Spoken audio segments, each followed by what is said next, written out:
Oh, yeah. What's going on, everybody out there? Welcome back to the Sin Bin Podcast. Episode 5 is coming at you live and direct. I am your host, Moodz. Yeah.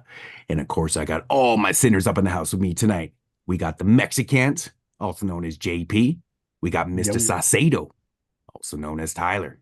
And we got Tony, the Shiner Hartman. What's going on, my sinners?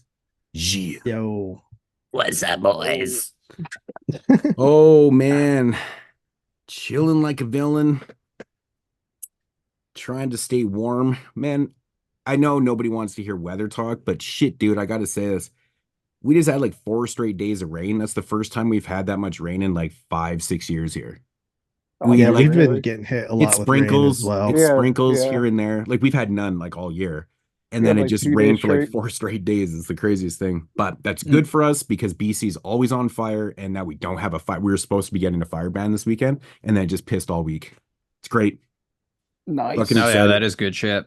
Yeah, even though we still have 110 wildfires happening in BC right now, but that'll help. That'll help. Damn, right now, holy shit. Dude, it started, like I said, it's been fucking super dry. Do you guys not So- have Smokey the damn bear up there? No, we just have, man, it's one thing after another, dude.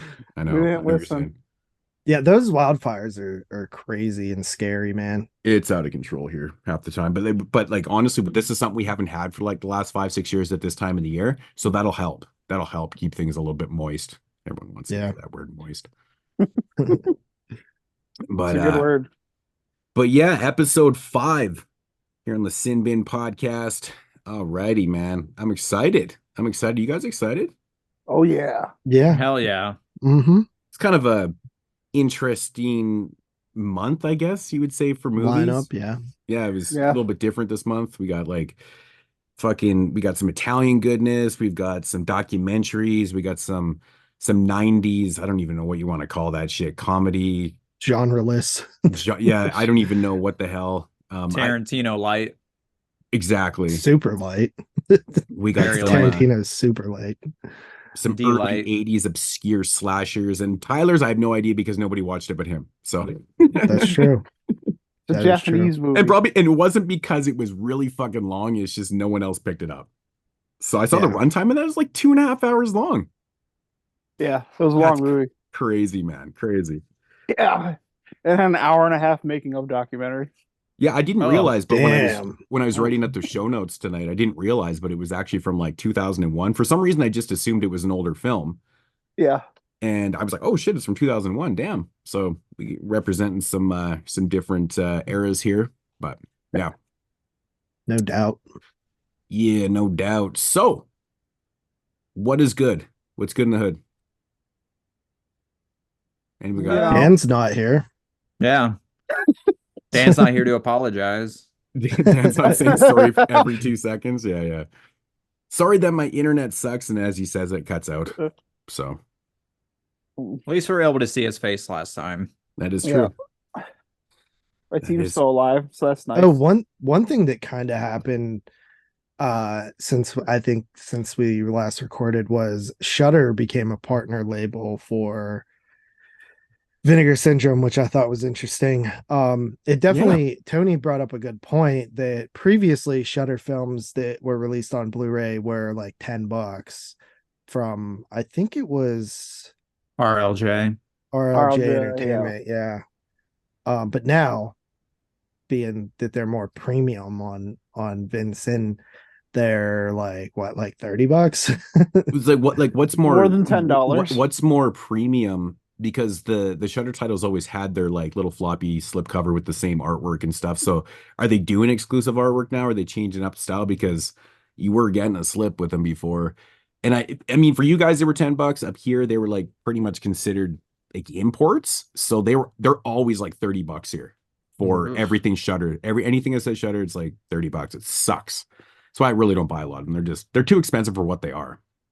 I was kind of interested in like the first title they picked was Brooklyn 485, which wasn't like a newer title. I mean, it's Well, newer that's like pretty came out last last year. year, but Yeah, it's last not year. like the newest. You know what I Right. mean? So, but it's not old either. So it was like kind of a odd choice for me. Even though I did like that film a good bit. Yeah, that I almost mean, made my I list. would like to see them release like the sickness or sadness, sorry. The sadness. I might buy the Sadness. I still I haven't seen would that. buy that immediately. I've I got would a love really if they far. put that out. I've got a really nice edition that Raven Banner released here in Canada. It's like the Mhm. premium edition of that. So The um Brooklyn 45 slips already sold out, and honestly, it looks pretty clean. Yeah, well, since the slip sold out, that gives me the freedom to buy them without slips if I Yeah. get any of them. it's Um, definitely a label I'm not going to be going out of my way to collect I all, don't. because that was a bad start. Like, I mean, I didn't mind that movie, but it's not something I want to buy.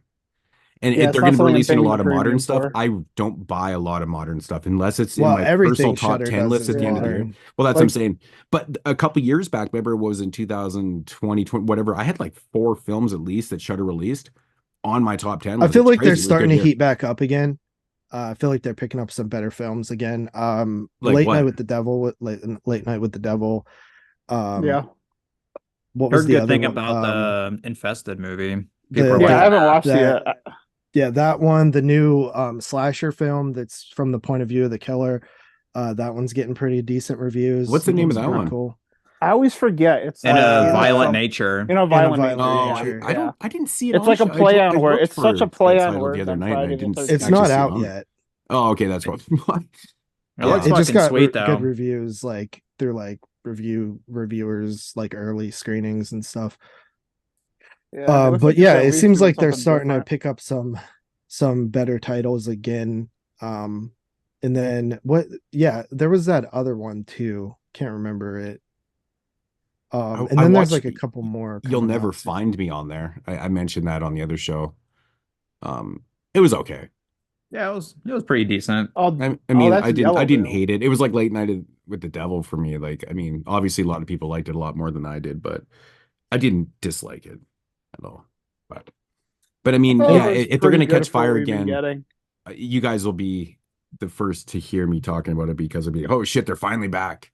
But yeah, there was a yeah, couple year period there where it was like they were dropping a lot of good stuff, yeah. a lot of good exclusives, and I was like, holy fuck, I'm like Shudder, If and then you it was look at just the like entire just history of dove. their exclusives, like they do have some great films in their entire history. Yeah, Stuff like Revenge, yeah. um, Anything for Jackson was really good. The You know, sadness.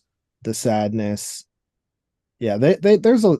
See, I always It's just forget like the about the last 2 sadness. years have been so like not great, you know. I always forget about the sadness because I didn't watch it on Shudder. I got the Blu-ray from Raven Banner because I think it came out maybe around the time it premiered on Shudder. I can't remember. I feel like we were like one of the last countries to get it. Yeah. So I'm thinking maybe the physical came out before Shudder even had it, and I already had it in order, and I just waited. Yeah, I did, and I waited for the physical to come in, and I watched it that way. Oh, Stop So Motion was the other film that's coming up here at the end of Oh, the okay. month. Yeah, that one's really And then good. Night Watch, oddly enough, comes out tomorrow on Shudder. That which is just such a weird thing that exists. Do you guys know what that is? No, I'm looking it up right now. Did Yeah, you I guys saw ever there's a see sequel Night coming Watch out. from 1994? No, Oh, I know about it. I've never The seen it. Danish film? yeah, Mhm. because we watched it for the '94 prep. Yeah. I picked up It's like a a sequel European to DVD of that. it. Really? It's literally a sequel to that. What? That's really Yeah. strange. By the same director and featuring like a lot of the same cast. Talk about like 30 years years later. later. Yeah. Yeah. It's just wild. When I got the press release for that, I was like, what? I was like, Yeah, and what is going no one on? knew That's that such a weird existed thing. like We 2 can't even weeks get a Friday ago. the 13th film, yet we get fucking Night Watch 2. Well, Night Watch was cool. That's a cool No, movie. I love Night Watch. I love Mhm. movies set in morgues and shit in general. Hey man, you know what we can't fucking do is hate on a film that has a sequel so far after the fact, because I mean it could be like Psycho 2. I mean that Yeah. was 20 years later, 22 years later, and that shit was really good. So Well, it's Hell at yeah. least a positive thing that the original director and cast members are back.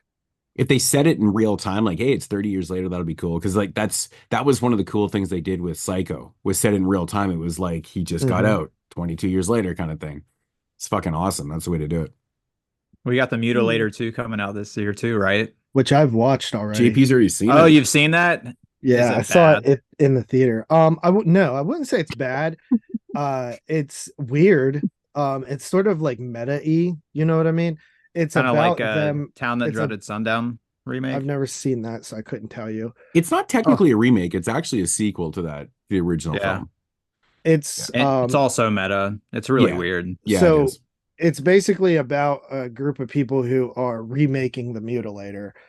Um, and it definitely looks like a modern film, a modern indie film. The best thing about it is the gore. They did a really solid job with the gore. A lot of good kills and stuff. A lot of practical effects. I think I gave it like a 6.5, but it was a weird watch for sure. Hell yeah, I'm stoked.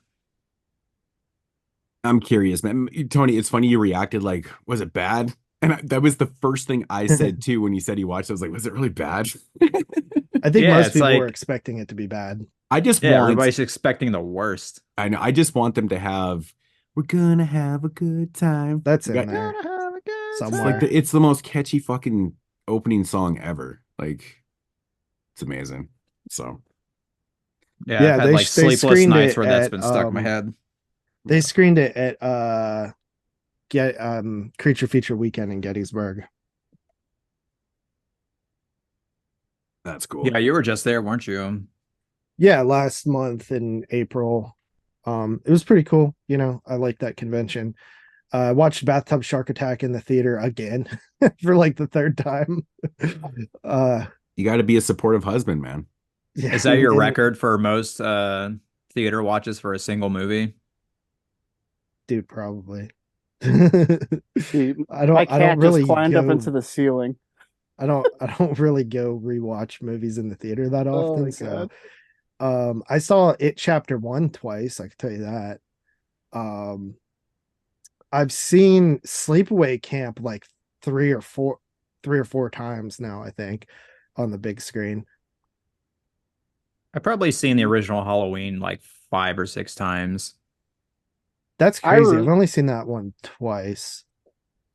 I I've really still only in never the seen last Texas like Chainsaw Massacre. that's one I really want to see. I really only last in the 4 or 5 last years like gotten to see retro movies in the theater. I'm always so jealous when you guys have So these conversations because I'm like, I don't get any of this shit. I never get to Dude, see it's anything my on the big favorite screen. thing. It's literally like one of my favorite things to do. Like just yeah, finally I have got to seen see Dawn of the Return Dead of the though, Living Dead. which I is I've saw seen cool. Dawn It's of the my Dead favorite film. in 3D. Weird. I saw Yeah. Alien like 2 weeks ago and it was like majestic. See, I've I'd be seen pissed, that. man, if I had an opportunity and I'd never seen Dawn of the Dead on the big screen and it was in 3D, I'd be so pissed. Because me and 3D don't mix. It I honestly really don't wasn't like it. really worth seeing in 3D. Like I seen the conversion for Jaws and it was amazing. Dawn of the Dead, it didn't really Yeah. add anything. Yeah, it doesn't really make sense to me. Like there's a lot of claustrophobia in that. It's like it really doesn't really make too much sense to have like 3D. But with Jaws, 'Cause like the underwater scenes were so amazing looking in 3D. oh That was yeah, I cool. Are bet. you talking about actual Jaws 3? No, D? no, I'm talking about Jaws 75. No, I'm just because Jaws 3D is awesome. Yeah, right. Yeah. I love It's not, Jaws but 3. I The love it. 3D in that's pretty sweet. Like the part where he's like slowly coming towards like the tank that everybody makes fun of. In Oh, 3D, yeah. that shit rocks. Everybody hates Jaws 3, man. I'm like, fuck. At least it's more entertaining than part 2. Yeah, I said it. I think her part 2 is more entertaining personally. Part 2 is a way better movie, obviously, but part 3 is part 2 is so boring, man. There's I some love boring part parts in 2. it, but Part 2 is like a slasher. right, yeah. It is, but I find it's like it has a decent premise to it, but like it comes off as being so fucking boring. Part 3 is just cheese mode fucking 101, man. It's just like it ticks every box, bro. I've pretty much learned that I found this correlation recently that anything that I watched on Joe Bob as a kid, I tend to like. Yeah, that makes It's So we so never showed weird. so we never showed Jaws 3 then. No, but he showed Jaws 2. Oh sense. man. Like that's why I like Mad Max Beyond Thunderdome so much, and because he showed that a bunch of times, and like Ice Cream Man and shit, and Mosquito. I don't even know if he It's showed funny he that. plays like He all might those not bad have. movies and they turn and you love them, but like Jaws 3? No, man. I'd rather watch part 2 and fucking fall asleep. I love all the Jaws. I like Jaws 4. I don't fucking care. It's Like, I've when only he's- seen the pain. first one. He fucking roars in that movie. It's awesome. They also roar in Shark Zone. If you ever seen that, I haven't seen any Shark- sequels. I've seen Shark Zone. Yeah. I don't It's think not I've seen good. Shark I don't Zone. remember it. Yeah. it's not good. I think I It- saw some of part 2 once, and I just got like, I was on TV when I was young, and I got like disinterested and was like, I'm going doing something else. Sharks That was it. No, you're like, where's part 3? Heard it was Probably. good. Dude, the Jaws films used to run on like Yeah. TNT like all. Yeah, when I that's was why- growing up, dude. Always used to play. And actually, I Yeah. don't remember seeing part 4 that often. I do. Maybe, but I don't know. Maybe I just didn't bother watching over and over again. I was Possibly. like, I saw it once. It's weird I horrible. haven't seen those because I liked like all those like Sci-Fi Channel like Crocodile and like the killer animal movies like that. Some of those, Yeah, some but of the the early Jaws sci-fi films were ones- actually like mainstream movies. Yeah, but like it got to the point where I was just like wandering like the horror aisles when I was like 8, and I was just buying like this one's got an alligator on it, and I would just like rent all of those. But I for some reason never was like, oh good, why don't I try Jaws? Dude, there's like the odd good one that you would never fucking figure. I'll never forget. I was fucking bored one day and I popped in Frankenfish. And I was Dude, like, I this- watched Frankenfish that is like solid. last week. dude, and I was like, this movie's gonna be so fucking terrible. I loved it, man. It was so good. That was like movie one of That's fucking like rocks. King Yeah, dude, Cobra. it's actually legitimately good. Like the effects are good in it. And I was like, this can't be real, man. Like, what the fuck? Watch King Cobra from like '99. It's also got good effects in it Yeah, and see, stuff. Yeah, I'm thinking, yeah, it was that. It's like a giant king cobra, like in the woods and shit. Doesn't that have pretty Eric cool. Roberts in it? Probably. I think it has Courtney Gaines in it at the beginning too. Let's find Oh, out. hell yeah. King Cobra. It's Wow. pretty cool. That's a movie that I would 1999. love to see get like a Blu-ray. Wasn't there like King Cobra verse something? Isn't there one of those? Probably. Well, there's a lot of Oh, no, Boa it's Python. versus That's Python. Python. That's Boa versus Python. Python. That was the right way I said it's Python. And that It's like weren't they like Boa wrapped versus around the Boa versus skyscraper? Python. Yeah. Erica Dude, there's Schroeder. literally Anaconda versus Lake Placid. Yeah, Courtney. How can a Gaines. fucking Eric- snake just Erica battle a Schroeder's whole in it. lake? I know, right? You're battling a Versus whole fucking lake. Placid. That's as bad as Haunting in Connecticut 2 Ghosts of Georgia. Like that shit just doesn't make The any last sense. exorcism, 2. Part 2. Part 2. Like, The last exorcism fucking 2. stupid. The last exorcism again. I still know what you did last exorcism. Oh, Speaking man. of I still know what you did last summer, they slated the new movie for 2025. Just thought I'd throw that out. So is there it a since- sequel There's a new one. or just a remake? I think it's I think it's gonna be like a legacy sequel.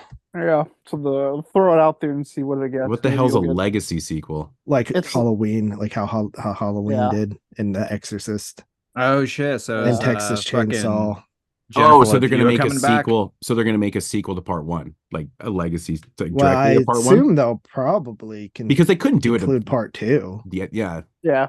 you would have to do it They- to part 1 to make a legacy. That would make more sense because They're probably narrative changes. erasing part 3. Yeah. Well, If we're part being 3 is like a honest. spin-off, right? Like Part it's 3 is the not- best one in the has- trilogy. Fuck. Nah. Well, part 3, I don't think it's a spinoff. No, Ben Willis is in that movie. Right, but it's not. He's like a ghost. Exactly. They're just gonna ignore that. That's why they're erasing it. They ain't calling this. They ain't calling this. I know what you did last summer 4 or something. They're just gonna ignore it for sure. I know what you did 20 years ago. I know what you did. Yeah, I know that what you summer. did last summer, 20 years ago, 30 I years know. ago. I know what you did that summer. That one summer. I know what you did that one summer. Which I one know summer what are you you did talking last about, summer. sir?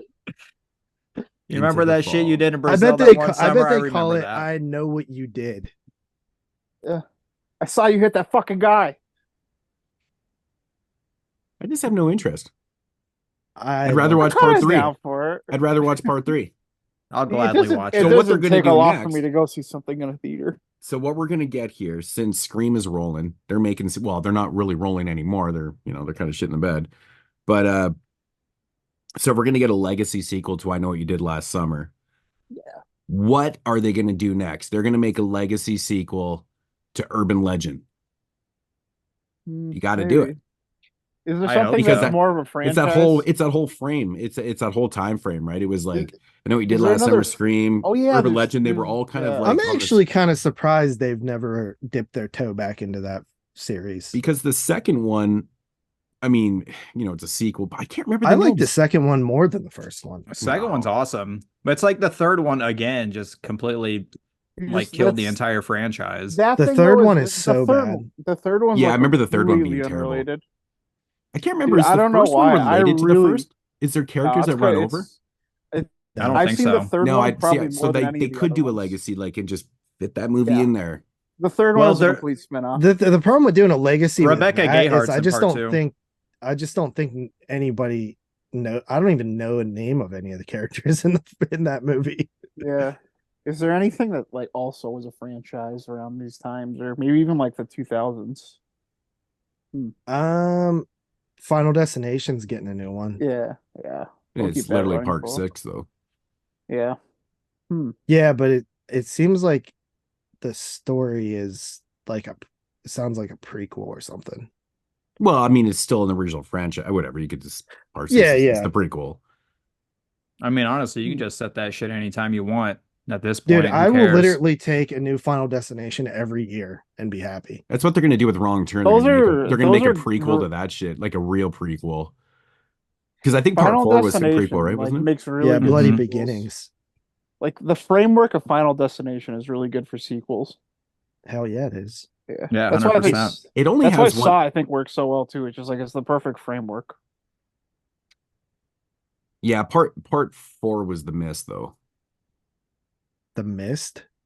Oh, The What Mist was the miss in the franchise? Oh yeah, that movie's garbage. Actually, when we did 2011 prep, I rewatched the series and skipped 4. I went 1, 2, 3, 5.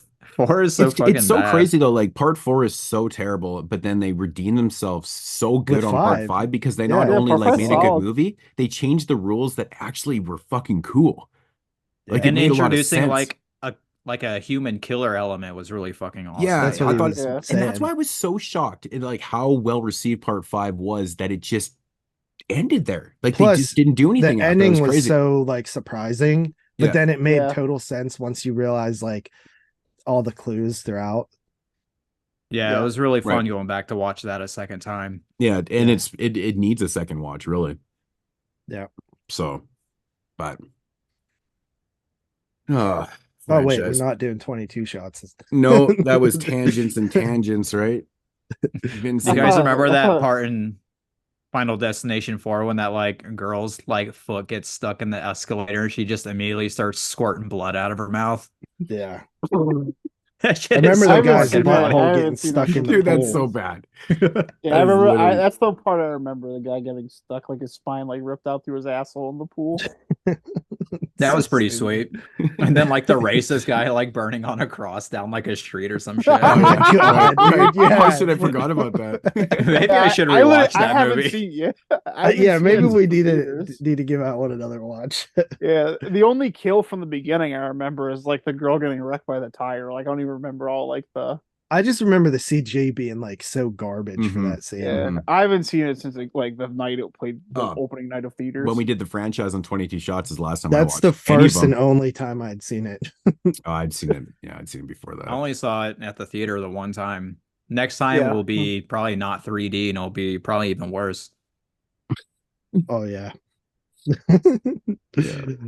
Yeah. So who's first? Yeah, we should probably roll out of this intro and get into the reviews. Tyler, you're up first. All right. All right, I'm gonna go So- take a nap. What a dick. What a fucking dick. So this was kind of probably probably the most oddball pick of the week or the month, I should say.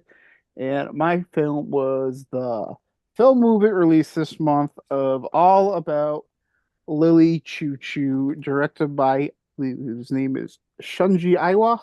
Looks like Chow Chow. Does it? See, I'd say Choo. But Yeah, I kind of peripherally knew about this movie, but I didn't really know anything like really about it. I remember reading the description of it once and thinking this movie sounds like kind of like butter soft. Like I wasn't really like interested in it, but like this was just like I was familiar that this was like kind of like a popular movie in the independent scenes. That's why I was kind of like, oh, I'll take a stab at this. Actually watched a film from this director for 2011. He made the film Vampire, and I thought it was like actually bad. So Oh yeah, you were saying that. yeah, like it was. I thought it was. I give it like a 4 out of 10. I thought it was. I thought it was awful. I even told people, So, yeah, don't waste your time with this movie. so you're like, I'm gonna buy the fuck out of this Yeah, one. but like I've heard a lot about the. I haven't heard anything about this movie, but like I'd heard it mentioned. I know it kind of has like a cult following. So yeah, I was like, you know what? I'll play nice this month, and I'll every maybe. Oh, you know what it was? I only wanted to buy Touch, and I found a way. I was like, maybe if we get Touches this as like the main review, I can just get this one on the side. I can just get my two movies, and it'll be perfect. So that's kind of was the thought process between that. But this was I went into this with a completely open mind. This is actually one of the bigger surprises for me in a long time. This film is uh, it's really I thought it was like super like the construction of this film is really really interesting and it's like really really unique. I thought this was really excellent, honestly. So it's not so it's sort of like a coming of age story, but it's more of like a disaffected youth story. Um, it's a Japanese movie, so it's about disaffected Japanese youth. And it kind of rolls between different timelines, and the editing is like really chaotic. So that's why like this movie, if you ever decide to watch this movie, I would definitely keep in mind the structure going into it. So what's really unique about this movie is it has what's called an elliptical editing. And basically what that means is unless it's like literally like important to the character development of like the main story, it just shows you what happens at the beginning. It doesn't show you any of the events and it just shows you like what happened at the end. At what happens at the end. So for instance, like early in this movie, there's a kid in like a CD store and you see him like looking at a CD and then it cuts to like a table and it zooms out and then you see this kid got caught trying to steal the CD and it's like the punishment of what happened and like where it develops from there. So like you just see what's gonna happen, like before it happened, and then you see like what actually happened, like It's or the more end result of that. artsy than Empire Records. What is that editing called? Elliptical, I was trying to do the elliptical thing. I was like, yeah, I was elliptical doing editing. no one caught on to it, so I was like, well, crickets. And then when it almost makes it like it took me a little bit to like catch on to like what this movie was doing. So if I would have known this ahead of time, it probably would have been easier to fall from the start, but I managed pretty well with it. Is that Uh, like the entire movie the edited entire that movie, way? the entire movie's edited that way, and when it's like important to the story, which is actually like very little, just like the minimum, so you understand what's actually going on. Like, but you can understand what's going on at the most ambiguous of levels. So like, it's a kind of it works all together. Like, I'll get there eventually. This movie's pretty much like a sum of its all parts type thing. But But would you say you like that editing style? I wasn't sure how I felt about it at the beginning, but then like when I started, it took once I got maybe like an hour and a half in, and I understood what the movie was trying to do. I realized like how unique it was to what this film was An hour and a specifically half doing. into it. Yeah, It's like crazy. Most movies are but done. I'm just figuring but it out. what's also to get confusing about this is it starts like in present day and then it goes back to a year earlier and then the last like half of the movie is back again to present day. So it also has like shifting timelines and like characters act like completely different ways between the different timelines. So like that's all is also the same effect of the movie where like you're seeing just the beginning, not anything that happened in the middle, but where they are now. Uh, and by doing this, it's like it's really unique where it was able to pack like a lot of story in and get a ton of development in with it without like making this like a 4 hour movie or like having a lot of like monotonous material. Yeah, like I was saying, it's basically a disaffected youth story, and it starts at the beginning where you're watching like a black screen and just like text is going across, and basically you don't know anything about that. It's just they're talking about like this musical artist Lily Chu, who's like a big pop star with kind of like a cult fan base in Japan at the time. She's completely fictional. Hmm. But like imagine like they'd be equivalent to like imagine like a pop star fandom of like Juggalos. Like Or like that's the like girl from Perfect Blue. yeah, that it kind of reminded Oh me of yeah. Perfect Blue in a way. Because this film is like it reminded me a lot of like kind of like the slower northern Chinese films like A Brighter Summer Day and An Elephant Sitting Still that like I really like. But it's very like uniquely and stylistically Japanese where like you probably could have tricked me into like this was like a SYN Sono movie. Um but yeah, so it focuses on two main characters. One of them is like, and this is starting from the beginning where like you're thrown into present day. He's like a really like shunned out youth. Like he has like no friends, and he's obsessed with like he with this cult artist like in this cult fan base, and the fan base has this idea of like they call the music that she's making is they call it putting it out into the ether, and like she like Not the ether. yeah, the music she makes is kind of like a So really she like bodied Jay-Z. it's like it's like a virtual like bass. And remember this is 2001. It's very like it looks so much like 2001. So if you're about my age or you probably like really love just like the way the world looks like someone being like in CD stores and stuff. But yeah, like her music's kind of like a lo-fi, like ethereal thing. It's very kind of like flowing and like bouncy. So they call this area the ether, and it's like all these just like anonymous like super fans just like talking how much like everything they know about Lily Choo and everything and like what her music beats him, and it's just like this like it's like a precursor to chat rooms. It's like this underground like cult fan base, just like chamber where people can just like talk, and all they do is just talk about Lily Choo. And the This person also who be reminded me of like Suicide Club sounding. yeah, it's got a lot of like those really like traditional like story elements, but it's like really like grounded in reality. JP doesn't like Suicide Club. I do not. I haven't seen It's it for because a it's a very good long movie. time. Yeah. Dude, I like most of his movies, but that one isn't my favorite. I think it's okay. Yeah, It's good. but so our like the creator is this kid. He's the creator of this like this particular branch of like what they call the ether, and it's something he created, which he calls Lily Philia, and his anonymous name is Philia. So he like goes by that online. I forget Philia? his Philia, like if you took off pedo or like Or Necro. Necro. Or yeah or Necro. necro. I was like, what's another one so I don't sound so weird. Dude, too late, bro. Too He late. says pedo right away. We're like, Necro? Jesus Yeah, I was Christ, what the thinking fuck's necro. wrong with This you? guy's What's over wrong here with thinking you? pedo. We thought a Necro. But That's Yeah, not the last time but- we'll be talking about pedos tonight. So stay this tuned. he's like super like depressed, like super attached from reality. And he starts chatting with a friend he finds on there that goes by Blue Cat. I can't remember this character's name, but something super Japanese. And it follows another person who is like the relentless school bully, and he bullies like this kid relentlessly. Um you see his and you kind of you see more it's more a story about the first kid, but this guy is also has a prominent part, and he's like the opposite to this kid, which is like it's really important the way it works out. But that kid's like the leader of the gang, like the leader of like the gang, and he's like clearly people are like afraid of him, and this kid is like the main target of it.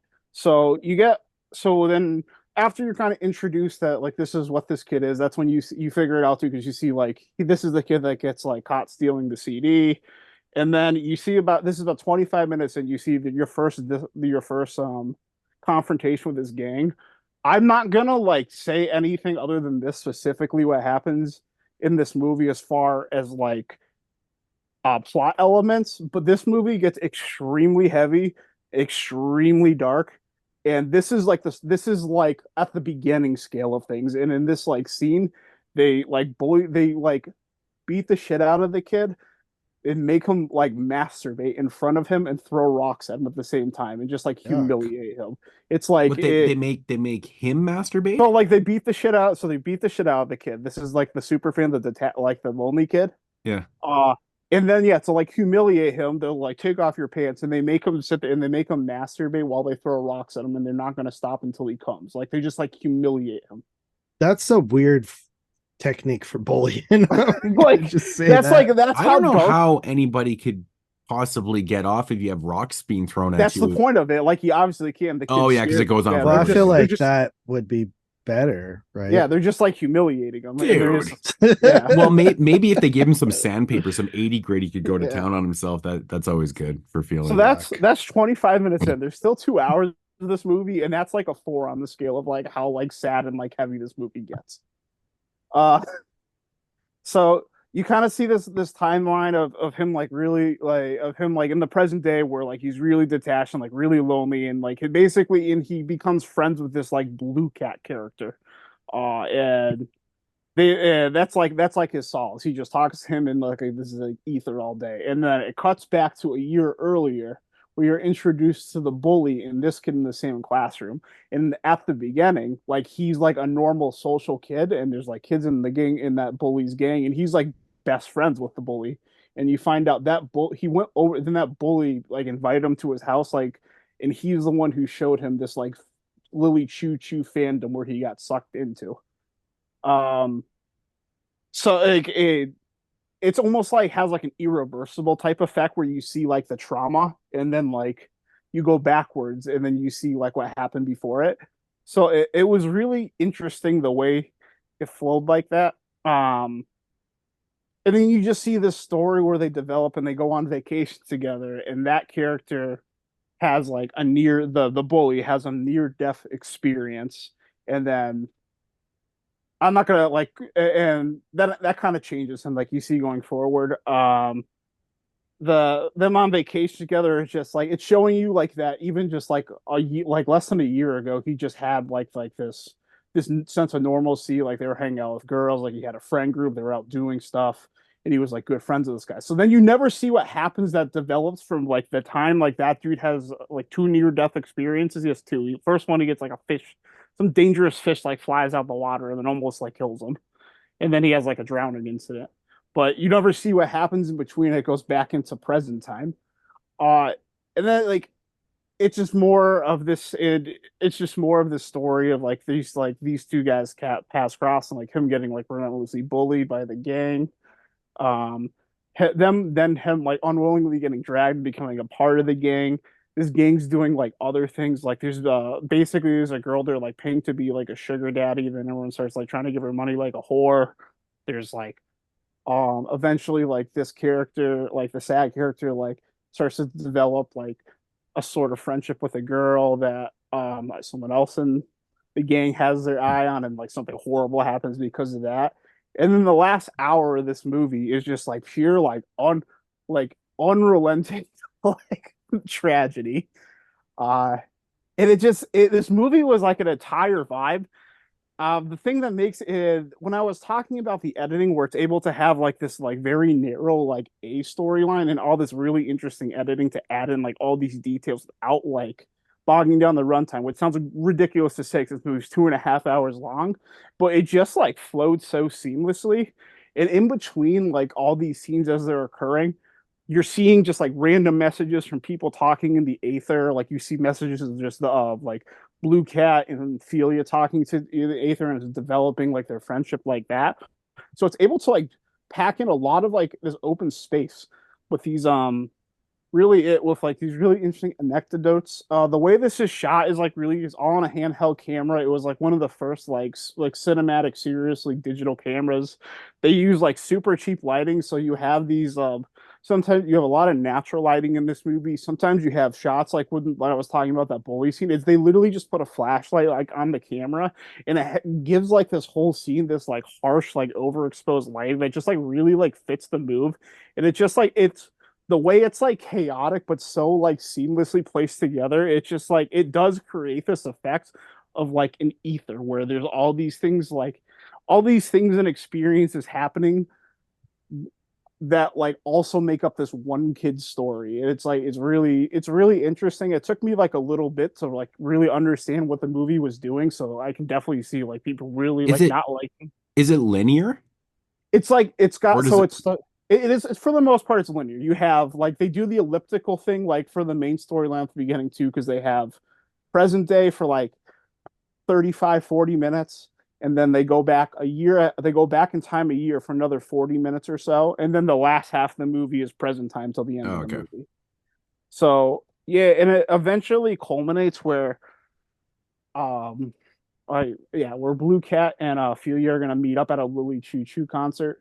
That she was like coming to the area, and that's kind of like where the climax of the film ends. But it just the way the way it's shot is just it's very interesting. It's very seamless. It's like it's very like atmospherically adjacent to each other, and it just like creates a really unique thing. The color grading in this movie is like absolutely insane. There's like a lot of shots of like different characters. Like you can see kind of on the cover here, but this is like it looks like the restoration on this and the color grading makes like these shots of like this in this like long grass field, like the green. It's so like crisp looking. Like if you just put it on a wall, and it has all these shots of like these kids listening to their Walkman, like the Lily Choo Choo music playing. It just creates this like atmosphere. One thing this movie really captures and uses really those sequences between characters of like them like just like listening music to and like the fields are out was it really really captures well like that young sense of like anger and being like misheard and just like feeling like life is not going your way. You just like don't like you're just like you just need to lash out at something. Like it does a really interesting job like using her music as the solace for these kids because they're like so into this cult fan base like and releasing like their rage at the same time. It's you have to like see it to like understand it, but it's such like a unique contrast, and it's like it's so effective for this movie. And when the credits rolled, I like couldn't believe the credits were rolling. This movie flew by. Like I was shocked. I was like, oh, is this like a weird like mid credit scene or something? And I could not believe 2.5 hours went by. A So weird it mid-credits scene. yeah, well, I've seen that like anime movies before where it's like Really? randomly it'll be like, yeah. Well, sometimes they'll like do like a joint episode as a movie and they'll randomly play the credits in the middle of the movie between like halves. I saw an anime movie in the theater like a couple months ago. It did that. Isn't that what Climax did? Gaspar Well, Noé? that's because he was just being Gaspar. He's like, I'm gonna do Yeah. this. That was more of a that Did thing, but he? it just Pretty sure the yeah. credits were in the Yeah, middle of like that movie. in the middle of like one of the like when it was like starting to heat up, there's just starts like cranking credits to like the beat of the music. It's pretty cool. Oh, during the dance Wait, sequence. Yeah. it was after all like the It was after like the one take. all the interviews and shit. Yeah, Yeah, I right. would consider that more of like a cold open. Yeah, that's a cold open. But I yeah, love that movie. this movie is really like just like a sum of its parts. Like there's certain sequences I think are incredible, but they're only incredible in the context of this movie and just the way this flows. And it's like when you talk about it narratively, it doesn't seem that impressive, but it's like it just the way it's constructed and like the era it creates, like relative to the story it's trying to tell, like this like idea of these people like in this aether, which is like their solace from the real world, is done like so well. It just makes it like a really really unique film, and I haven't seen really any film like this. It very much feels like a very stylistic like electro pop like early 2000s like North Chinese drama, like all that combined. I really liked it a lot, and I was very surprised. I was not expecting that much from this movie. There's But only one real special feature on this. It's an hour and a half interview, of making of, but it's kind of just like a very like I don't know how much.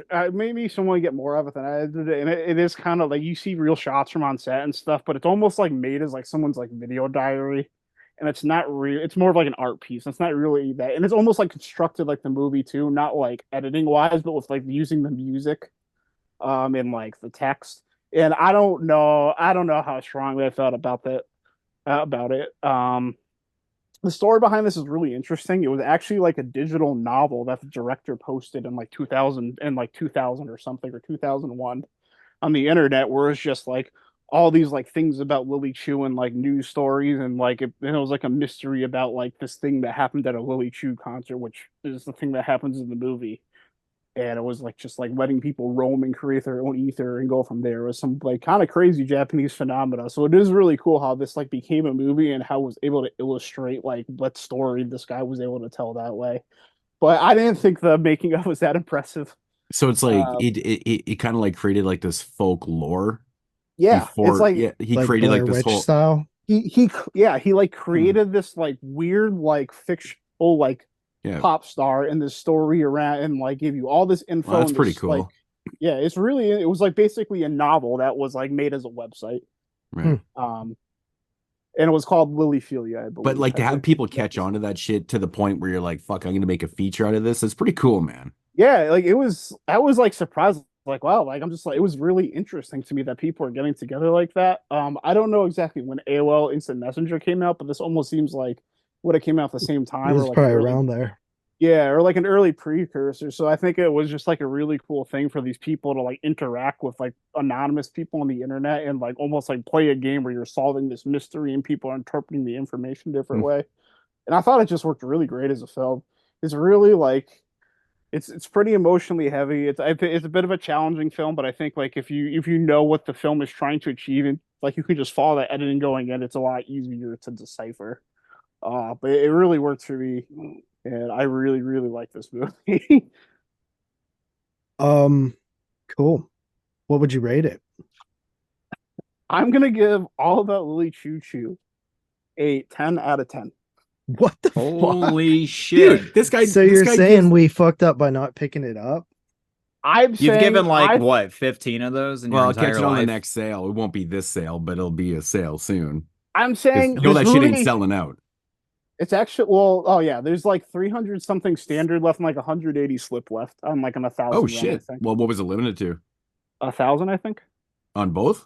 I feel like I'm the not sure. I have Vinegar to double Syndrome's check. becoming too big to have these low limits. Yeah, if this is a movie I randomly knew about, so like I'm sure it has like at least like some type of follow. It has like 85 like K like view like ratings on Letterboxd too. I do So There's it's find so it. not many like people out there that just pick up every single release from every yeah. Yeah, thing. like it's crazy when I click on some of the partner label stuff and I'm like, oh, I'm like, fuck, I'll just grab that and in a bit or whatever. And I click on it and it's like 257 copies left. I'm like, it just went on sale 17 minutes ago. Why are so Yeah. many people all of a sudden interested in this shitty Well, ass shot on even video this film? movie, like the slip version sold out like in a day or something. Yeah, dude. Oh, for the Get people listening audio, it's the mom and pop one.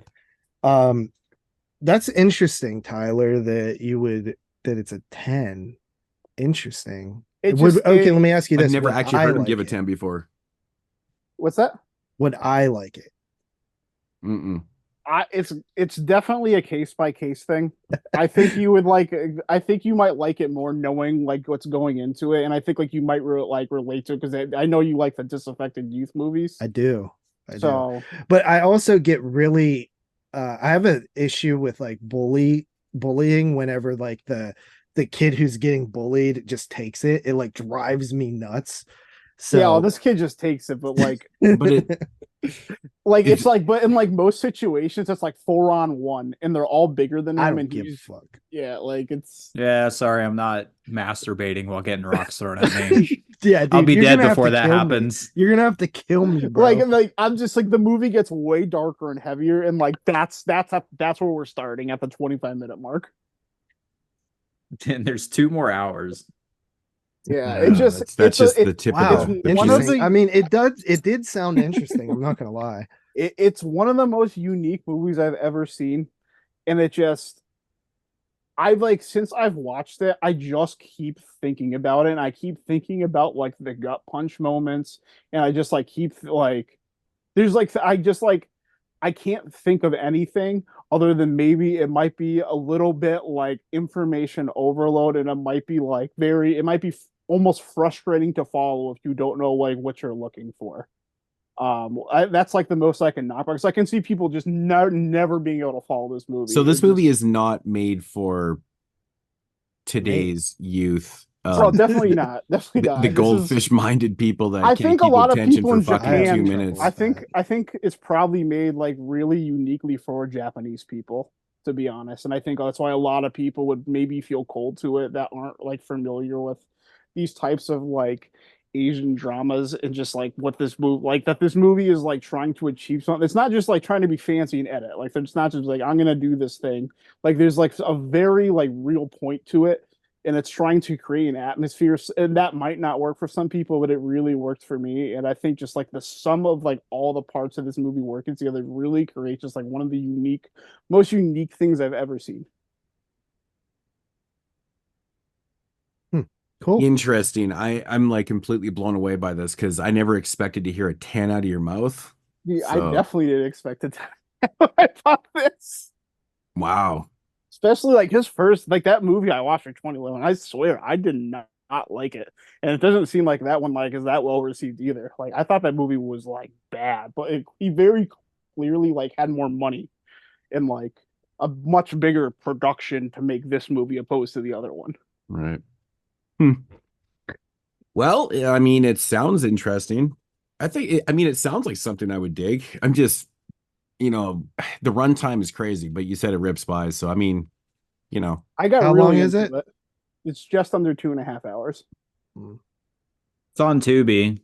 So if you want to watch it for 3 hours, so I think the one thing Maybe you failed three to and a half. mention, like it's subtitled, so that might throw people off even more. Like I had to Yeah, read a movie it's- for 2.5 hours. And like, Shit. cause in like there's a lot of like just black screens of just dialogue from these people in like this chat room like coming by, which is also all obviously Oh subtitled. shit. Right. Okay. Cool. All right, so I'm up. And so the film I'm going to be talking about tonight is from 1989. It's I guess it's my Italian Stallion. Two Italian films in a row, This man. was originally gonna be my pick, but you stole it from me. Yeah, I did because I always get the lamest fucking picks. So, and like, I Yeah, mean, that dude, crybaby cheese. I don't know what the fuck, like how this movie gets this type of release, but this is crazy because this is pretty obscure. Like, it didn't really have much releases before and stuff like that. But it not only went from like obscurity, it went to 4K through Vinegar Syndrome. Like it just skipped everything. It went to 4K, and that is Witch Story, directed by Alessandro Capone. I mean, is that not the most He did gangster what? name One other ever? horror. Didn't you do one other horror movie? This was his first one that he did. he was a writer, right? He was a writer, so he was in the business for a little bit. I'll get into like his backstory and stuff in a while, after this, but. I will say off the hop, he's a massive, massive, massive horror fan. Like even in his interviews, it looks like our bedrooms. He's got Yeah, toys that's and shit. cool. It's crazy. It's pretty fucking cool. So yeah, Witch Story, and I got to show this. So that's the front. Here's the back. Yeah, it has of like the- 3 cover arts, dude. Yeah, it's got it's got the side loader, which is really awesome. You can beat someone to death with it. But this artwork's really cool. Oh yeah, that's cool. That's actually a scene from the film. With there is other people involved in it, but there is a scene with reading tarot cards. And then you got this scene, and actually there is a chainsaw on there, so that's pretty cool. And then of course you got your 4K. So I had never really even heard of this film. It was that obscure for being, a later 80s film. This one came out in 1989. So it was right at the end of like, the Italian We kind of boom actually and talked stuff. about this last week or last month with the Italian films moving locations to like the States, Yeah, because this one's a Florida setting. Yeah. I believe. Yeah, it was shot in Mhm. Florida, and pretty much all the later Italian films, like you said, they moved away from Italy, and they all started predominantly started being shot in the States and stuff. So they have that. They were going for that American appeal too. They were trying to make Italian American, type of films and stuff like that. So, which I really like. Like, there's a lot of movies from about 87 to about 89, 90 that I personally really enjoy.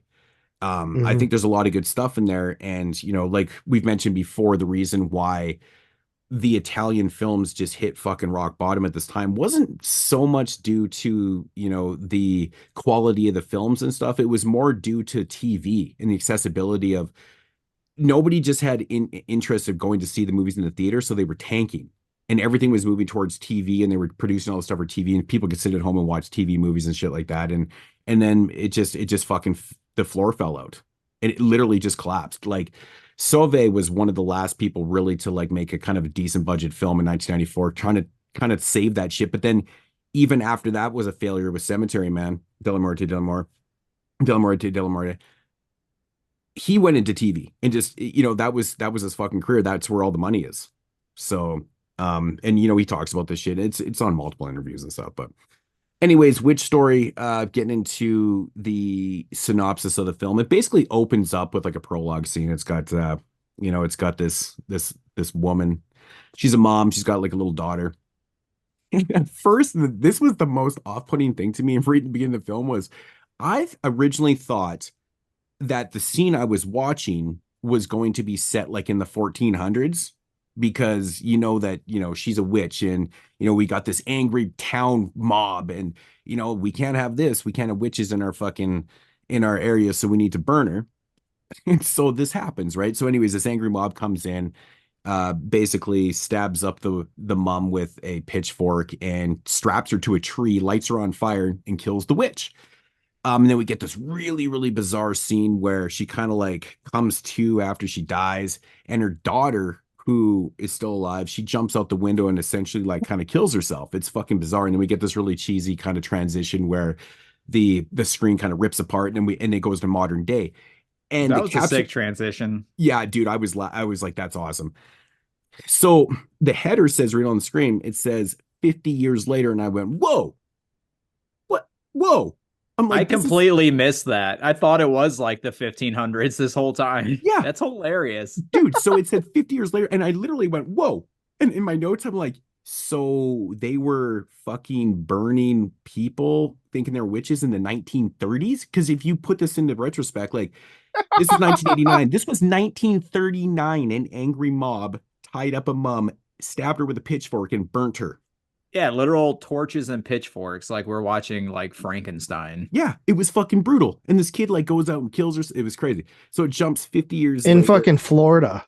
In fucking Not Florida. even in like the Northeast. Well, now that you mentioned like regional Florida, now it kind of does make sense.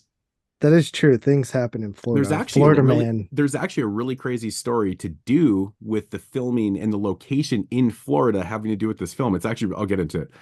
But so anyways, it jumps to modern times, and we have this brother and sister. They've just inherited this house. So they're traveling by bus, and some typical Italian nonsensical shit happens with like a dead priest and stuff, and he's not on the bus. So anyways, they get to the town where they meet up with their cousin, who basically drives them up to this place where they've inherited and stuff. And it's in shambles, because it's been in shambles basically since this incident happened 50 years later. And they go up there to party and stuff, but they're gonna, kind of resurrect the house. KFC. Can eat KFC. They're gonna resurrect 3 the house, whole buckets of KFC. Yeah. For like 7 people. Yeah. Well, why not? You had the big fat redhead kid. I mean, he probably ate a whole bucket himself.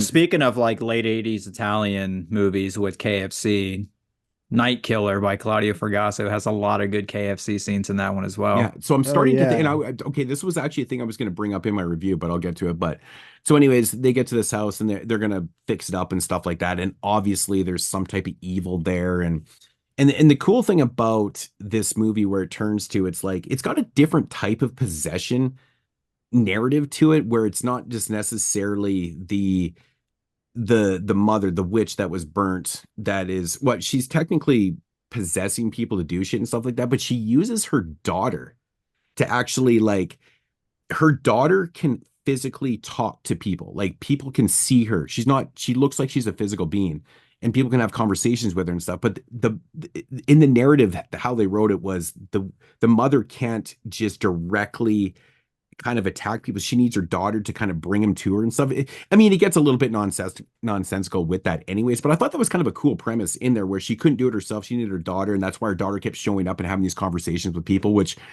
is ultimately the most Italian thing in the world. If you're sleeping in a bed and you wake up and there's a fucking little 8-year-old girl wearing a white dress next to you, are you going to say, where did you come from? Or you're not even going to question. You're going to say, well, I'll play with you, little girl. No, you're going to fucking freak out and say, get the fuck out of my house. Especially when the first thing that comes out of her mouth is, "Will you play with me?" Yeah, and that's actually the tagline that's actually on the box is, "Do you want to play with me?" So it you know, the artwork actually does make sense to the film. So ultimately, things start happening in the house, and people start getting picked off one by one supernaturally, and yeah, that's our film. So Couple dream sequences. yeah, and a couple dreams. So it's actually funny And you bring that up. incest. In incest, yeah, which is totally like first thing I thought it was JP because it happens right away. So this cousin picks them up, and then the brother is like attracted to his cousin, and they're like, okay, and you can tell like it's like shit's going on, and I'm like, what the fuck? This is like so. They're bizarre. immediately trying to decide like how loosely like related by How blood much they are we So related? our grandfathers were cousins, so that doesn't. And then he goes, that doesn't really make us related. I'm like, how does that not make you related? They were related. That means you're related. It was like it was so nonsensical. I was like, oh my god, that's ridiculous. Um, but yeah, ultimately, man, this movie is what you would exactly expect from a later 80s film. It literally checks all the boxes, man. It's amazingly shot. And I'll get into that also, which is actually kind of mind-blowing. And the But transfer is like yeah, the pretty transfer is damn beautiful. good. But like, I mean, honestly, like the locations that they had were really good. You know, at first I thought the acting was a little bit weak in the film with certain characters and stuff, but then I learned also that this was like a non-SAG production, so they actually used like acting students. They were pretty much all non-professional actors in the film. Did you Except, watch the dub or the sub? I just press play, watch the dub. Yeah, Dub. But same. I mean, obviously it's, you know, it's all shot in English with English actors, right? So it is Yeah. what it is. But yeah, right away there, I was like, oh, you know, I mean, it's non-SAG, it is what it is and stuff. And but there's actually kind of a story with that with the priest, the Banyan who plays the priest. He was like a really well-known, you know, British actor and stuff. He worked with like Sean Connery and like all these big time films. He actually his last film he worked on was Braveheart, and he actually died right after the film got done. He died in a car accident. You know, the crazy priest in this film. If you go through his history, man, this guy was fucking like winning award. Like he's world-renowned actor, man. I was like, holy shit, dude. But and it's kind of funny because they had this idea to get him to play this part and stuff like he'll never accept. He'll never accept. He's like, yeah, I'll do it. It's just so fucking random that he's in this movie. But anyways, man, like I said, this movie kind of ticks all the boxes for me. It's got a great score. It looks good. It's got great kills. It's fucking bloody. It's got a high body count. It's got great locations. Honestly, this is everything that I love in this later Italian film. It's got nonsensical stuff happening within the narrative that, ultimately it still gives you a pretty, basic backstory and stuff. And certain things happen with like dead priests and things that are kind of nonsensical. But again, that's what I love about Nightmare Logic and stuff like that. Watching this film, I couldn't help but notice right away. I was like, man, there's so much American influence here. But even the director says in his interview, he says, I love American films. He was a cinephile. He watched everything over in Italy. He was one of those guys that went to the theater every single day, watched every single type of American film. He took his inspiration for this film from Carpenter, but mostly Craven. And I even said that too. I was watching this film and I was like, man, these nightmare sequences are these dream sequences kind of feel like Nightmare on Elm Street. And he actually said it in his interview. And I was like, yeah, caught onto that big time.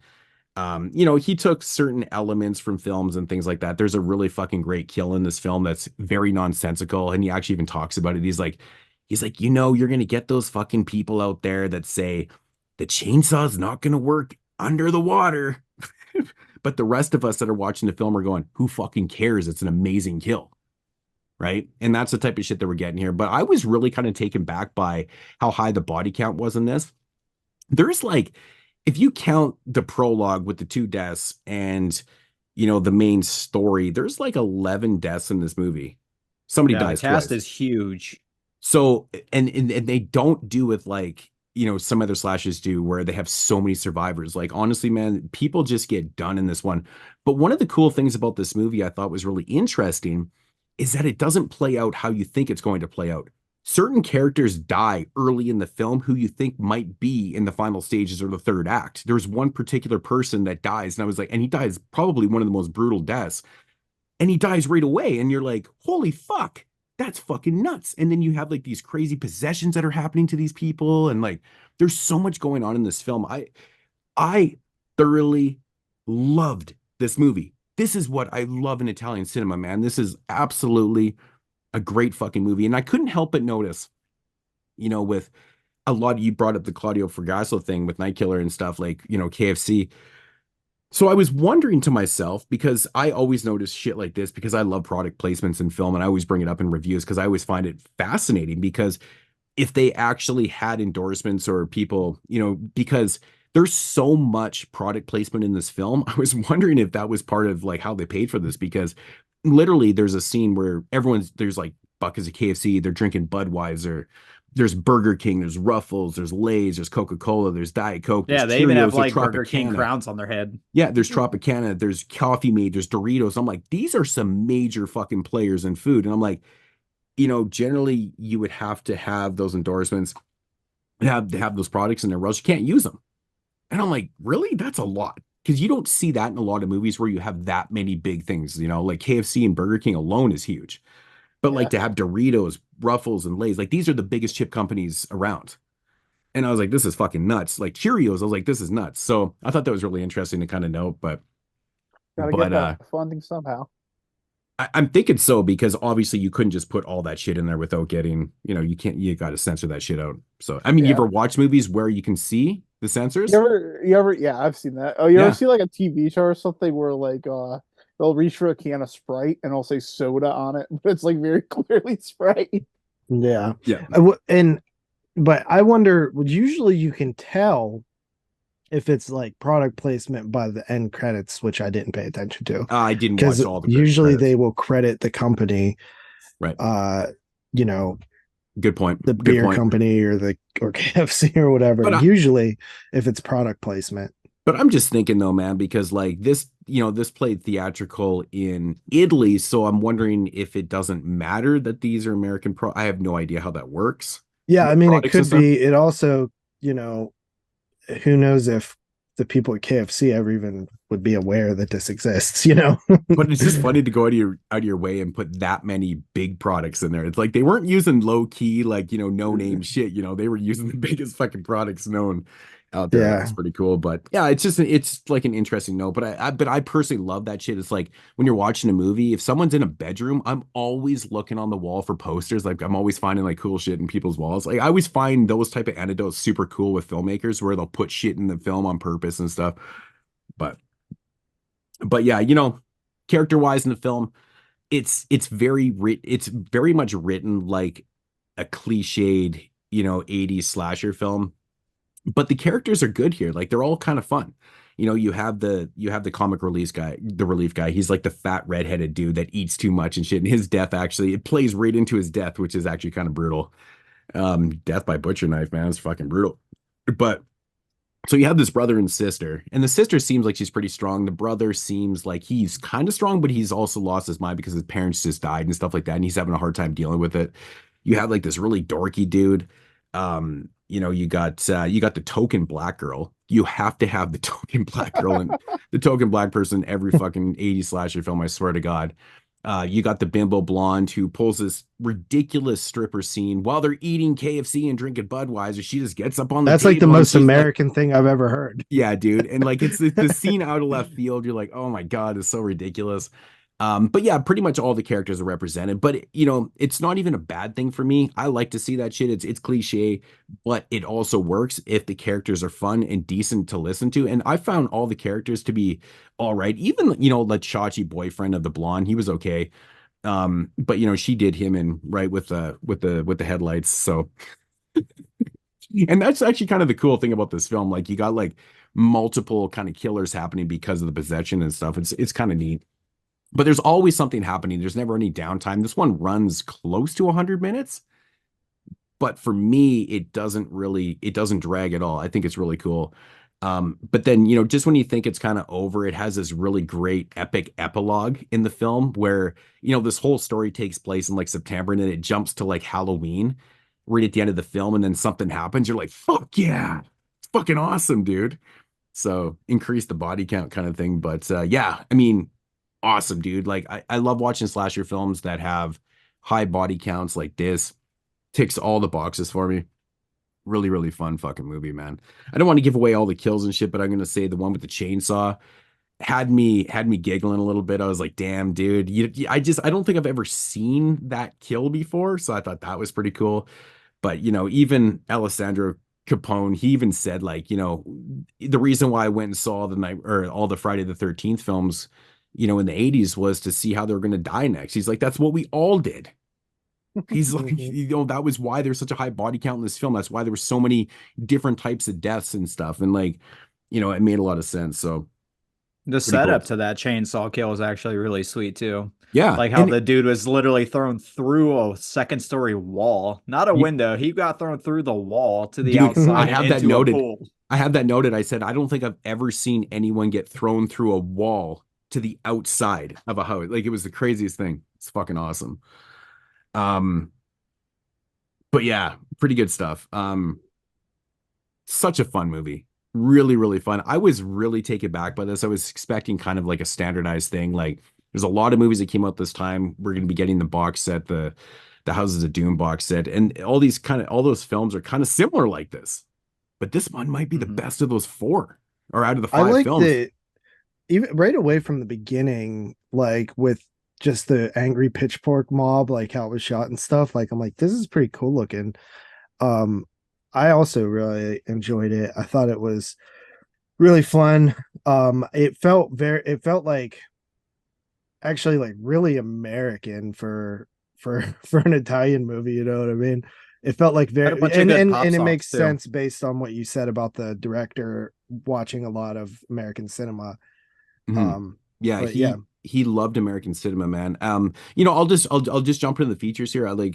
So I watched like everything. Like, I watched like fucking 4 hours of features. It was crazy. But I really enjoyed the movie so much that I was like, I just kind of wanted to know everything that they wanted to talk. It gets a little bit repetitive. I mean, the director, he tells the stories, the cinematographer tells the stories. The producer tells his stories, and then you get this archive documentary where they're kind of all in there, and it's kind of telling the same stories that they told recently. But it is what it is. So I do want to start like with the director interview with the director. I thought it was really interesting. So they found this location in Florida to shoot. Anyways, I can't remember exactly what it's called, but anyways, the place that they shot in. But so then they got there to shoot. They didn't realize, but the county that they were trying to shoot in basically has like a history with like witchcraft and occult and stuff like that. So they were all against it. So of course they're doing this fucking movie that is called Witch Story. So they started protesting it. And they not only protested, they actually got the city council involved and actually got it shut down for a day. And they had to like go into the court systems to like get a vote to be like, hey, you guys are just, it's just censorship. Like, you guys can't do the censorship shit. So they ended up winning the vote and being able to shoot there and stuff. But the people were still allowed to protest silently on the outskirts. So they said the whole shoot, they were fucking protesting violence and witches and occult and violent and blood and shit like that. I was like, what the fuck? Like, this is Alessandro Capone's first fucking movie he's ever done, and like it's starting off like he's like, it started out so bad. He's like, dude, we were all ready to go, we had everything good to go, and they shut the shit down because apparently it was like this little community that had the history of like witches and stuff. And he's like, what are the chances that we picked this location? He goes, I swear we did not know anything about this. Like, well, how would we? It's like, we're in Italy. It's fucking Florida. Like, it's this little small town. It just happened to be that. It's like the craziest story. I'm like, holy shit, that's fucking wild, man. So the shit got out to a rocky start, but he said that, the production on the film actually went really, really good for the most part. So getting into, there's an interview with the cinematographer. I'll jump around here. There's an interview with the cinematographer, and I thought this was really, really interesting too. So they wanted this guy to shoot the film, and he turned it down right away because it was a horror film. He wasn't a horror cinematographer. He wasn't into horror films. In fact, he'd only seen a couple in his past, and he did not like him. He said they scared him. Anyways, scared. Capone said to him, he's like, yo, I really want you to shoot this movie for me. And he reluctantly said, okay, fine. So what happened was he took him to the cinema. He went and watched a bunch of movies. He went and watched like American Werewolf in London. He went and watched like The Changeling and a few other horror films, got some ideas on how to shoot this. And going back to the beginning review, when I said this thing is so beautifully shot, I was like, oh my God, dude, like you would have never known this guy was not a horror director. Even though Capone, he even, he told him he wants these type of shots, he wants this type of thing, wants to capture this type of atmosphere and stuff like that. And that's how the film came out. It was the very first film that Alessandro Capone had directed, and the cinematographer was his first horror film he'd ever shot. So that combination right there, I thought was really interesting because a couple first timers, and also the producer of the film was a first time producer. He's actually the son of Bud Spencer. Isn't that fucking crazy? Bud Spencer, man, he's I know the name. He's a fucking legend. Anyways, so the producer of the film obviously has a different name because Bud Spencer name. He took an American name. He started working on Once Upon a Time in America with Sergio Leone. That was like the first shit they'd ever worked on. So he started doing a bunch of stuff in that industry, became a producer. Anyways, they were shopping around this movie together, and they were trying to get someone else to produce, do all this type of stuff. And they said, fuck it. No one wanted to do the film. So they just went ahead and did it themselves. So we had a first-time producer, first-time director, and a first-time cinematographer on horror films making this film. Although the guy that did the music has worked on every fucking movie if you guys have seen every single movie he's done. Trust me, you have. So I thought this was a really interesting mix of like first-timers for this film to come out like this. Pretty crazy shit. But that whole thing in Florida, he's like, man, it started out really shitty. They shut us down. Yeah, pretty wild stuff right there. But so JP, you mentioned the mob scene, how it was shot. So originally they were scouting out locations in the town to like do this big scene, and Capone was like, he wanted to set up, basically tracking, and he's like, man, we can't fucking do this, man. It's like 300 meters. He's like, we can't do this shit. So they went down to a place, they rented a truck, and they basically just propped the shit up on there, and they just tracked it using a vehicle. And that's how they shot that. So again, going back to, the cinematographer having, experiences things like that. He's like, man, we'll just do it like this. And that's how it ended up coming out and how they shot it and stuff. And it's beautiful. But I guess a lot of shots in the film, like he just kind of used what he knew about other genres and stuff like that, and just incorporated with the ideas of horror. And that's how it came out. And I was like, fuck, crazy. So pretty wild shit. But there's actually a scene in the end of the film where going into like the effects and stuff where there's an explosion that happens right towards the end of the film where we're dealing with like the witch and stuff like that and little girls in the scene. And I guess they had a little bit too much explosive there, and you can actually see it like in the raw footage and stuff. It explodes so fucking bad. Like shit like moves on the set. Anyways, the little girl got so scared, and the parents fucking pulled her from the set, and they had to edit that final scene without her because that was the one shot that they had. And so they were going to shoot it again, but they couldn't reshoot it because they didn't have the little girl and stuff like that. But man, you can see it in like the footage where she's like, oh my God, like shit's like flying at her and shit. It was fucking crazy, dude. He's like, yeah, they put a little bit too much power behind that explosives and shit. He's like, yeah, they really do it right in here in America. It's crazy. But yeah, good stuff though, man. But yeah, the interview with the director, lots of really good anecdotes, man. Like it's really cool to hear someone talk about like their past and like how, he started out in the music business and stuff like that. And he just had a knack for like writing, and he wrote a script and shit like that. And they're like, oh, this is really someone said it's really fucking good. Anyways, he actually wrote Body Count, the movie that Ruggero Deodato actually directed. Oh, so yeah. he wrote that movie, and they shopped it around, and no one wanted to fucking make the movie. So ultimately ended up selling the script because they wanted the script, but they didn't want him to direct it because he'd had no experience.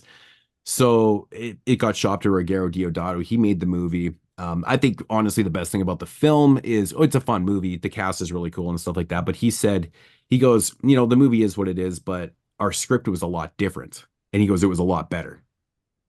And a lot of people realize like, it probably could have been better and stuff like that. So, they gave him, he wrote a lot of stuff after that and stuff, and he got his chances with directing and shit. But the story is really cool though, man. But it's kind of cool to hear him talk about like, just how he fucking knows everybody. like him telling stories about him hanging out in LA with William Lustig and how Lustig makes fucking great ribs and shit. And I'm like, what the fuck? Like, I bet Billy Lust does make some good ribs. yeah, like it's crazy the stories that these guys tell. Like he's like, hanging out with all these people, telling stories about Dotto, Fulci. Like they just all fucking know each other. It's just crazy. And yeah, pretty cool shit. I guess he had a project. There was like this TV series and stuff. Anyways, they were kind of do like what the Houses of Doom thing was, and they had a movie lined up for Lustig to direct and stuff, but the financing, all the shit fell through. He's like, man, we had like 30 fucking movies that we had on the go and none of them got made. We made like 5 movies. You know, it's Don't like you hate that? it's a typical Mm-hmm. film industry where you have so many ideas, so many things that are at this point of being made and they just don't get made. And the Lusting one was one of them. And I was like, oh shit, that's crazy. But yeah, going back to the whole non-SAG production and stuff. So Banyan, like they had to shoot because he was a SAG member and they couldn't shoot his scenes in America, right? Because he's a SAG member. So they actually had to go to Italy. So all those scenes that he's in, they actually shot in Rome. I'm like fucking crazy, dude. So that's pretty nuts. But yeah, like even to this day, he said he's pretty astonished that Ian Banyan actually did the film. Just doesn't really understand it. I guess their first idea for the priest was Donald Pleasance, who was very prevalent in Italian films at that time, between the early 80s and up until he died in 96 when he did Fatal Frames. Fatal Fatal Frames. it is Fatal Frames, yeah.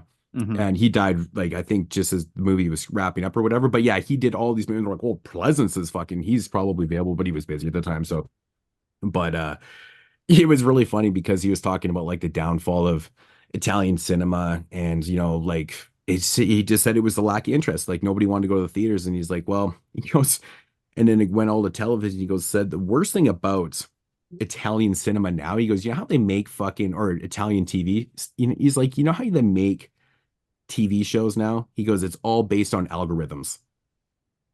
It's basically algorithms. It's AI Yeah, writing dude. shit and stuff. And he goes, this is why when you're watching a television program and they'll all of a sudden have the most random shit in it. They'll have like a gay character that doesn't even pertain to the fucking narrative, or they'll have this thing happening and it's like, why is this in the fucking narrative? Or why is this in the narrative? Because that's how it was, brought or put together and stuff. And he's like, Italian TV he says, like the most horrible thing in the world.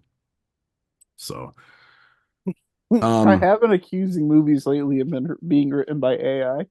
yeah, I'm thinking this is what happened. It's just like not making any sense. But yeah, going back to the features. So, there's the interview with the director, which is 32 minutes. There's one called Producing the Witch, with the producer. That one's 34 minutes. Pretty cool stories in there. Light of the Witches, it's a video essay. And the video essay is basically it's actually really cool, man. It's only about 12 minutes long, but it talks about British actors that made it big in Italian films. And it talks about like Donald Pleasance, and it talks about Ian McCulloch, and it talks about fucking John Steiner, Barbara Steele, David Hemmings, Catherine McCall, and like just the history of like all these British actors that got their fame doing Italian cinema and stuff. And it's actually pretty cool. I liked it. Quick little 12 minutes. Then there's an archival documentary, which is 44 minutes, which again, if you do watch the previous 3 interviews, you're going to catch a lot of the same stuff that they talk about, except for in this one, they actually have the composer in this, which, he kind of breaks down the music a little bit and stuff like that too, which is pretty interesting. Fucking forgetting his name right now. Carlo Marie Corduia, whatever. I mean, everyone's seen like everything he's done, so he's worked with, it's just, I don't want to name off everything, but that was pretty cool. Some little good tidbits and stuff. I didn't watch, there's also another feature on here, which I thought was the weirdest thing. You don't see this very often, but raw audition footage, which is like 45 minutes. It even says the source from like really bad material and stuff. I'm like, I don't want to watch raw audition footage. You're really just kind of passed on that. There is a commentary in here. That Troy is Hellworth. yeah, with Troy Howarth and stuff like that. So I got into a little bit of it, but I just didn't have time to finish. But I watched all the other features though. But I do highly recommend the interviews on here. They're really cool. Little tidbits. There's a lot more stuff I've written down. I mean, I don't want to talk about literally every single thing, but overall, Witch Story was a fantastic surprise for me. I was expecting not the worst, because when it comes to Italian cinema, I'm always kind of partial to it, and I really just enjoy it because it, like I said, it ticks every box for myself, man. But it did a lot of surprising things. Like I said, the body count was right when the movie opened up and all these potential victims were in these vehicles. I was like, my God, this could be a great body. And it was. Like, I was like, holy shit, man. Like, they actually did it up right with a lot of really good kills, good practical effects. I thought it was bloody. It just all came together for me, man. I'm giving this one a solid 9 out of 10. This is a Sweet. great release. Great release. Like, if you love the movie, the features, it just sells it for you, man.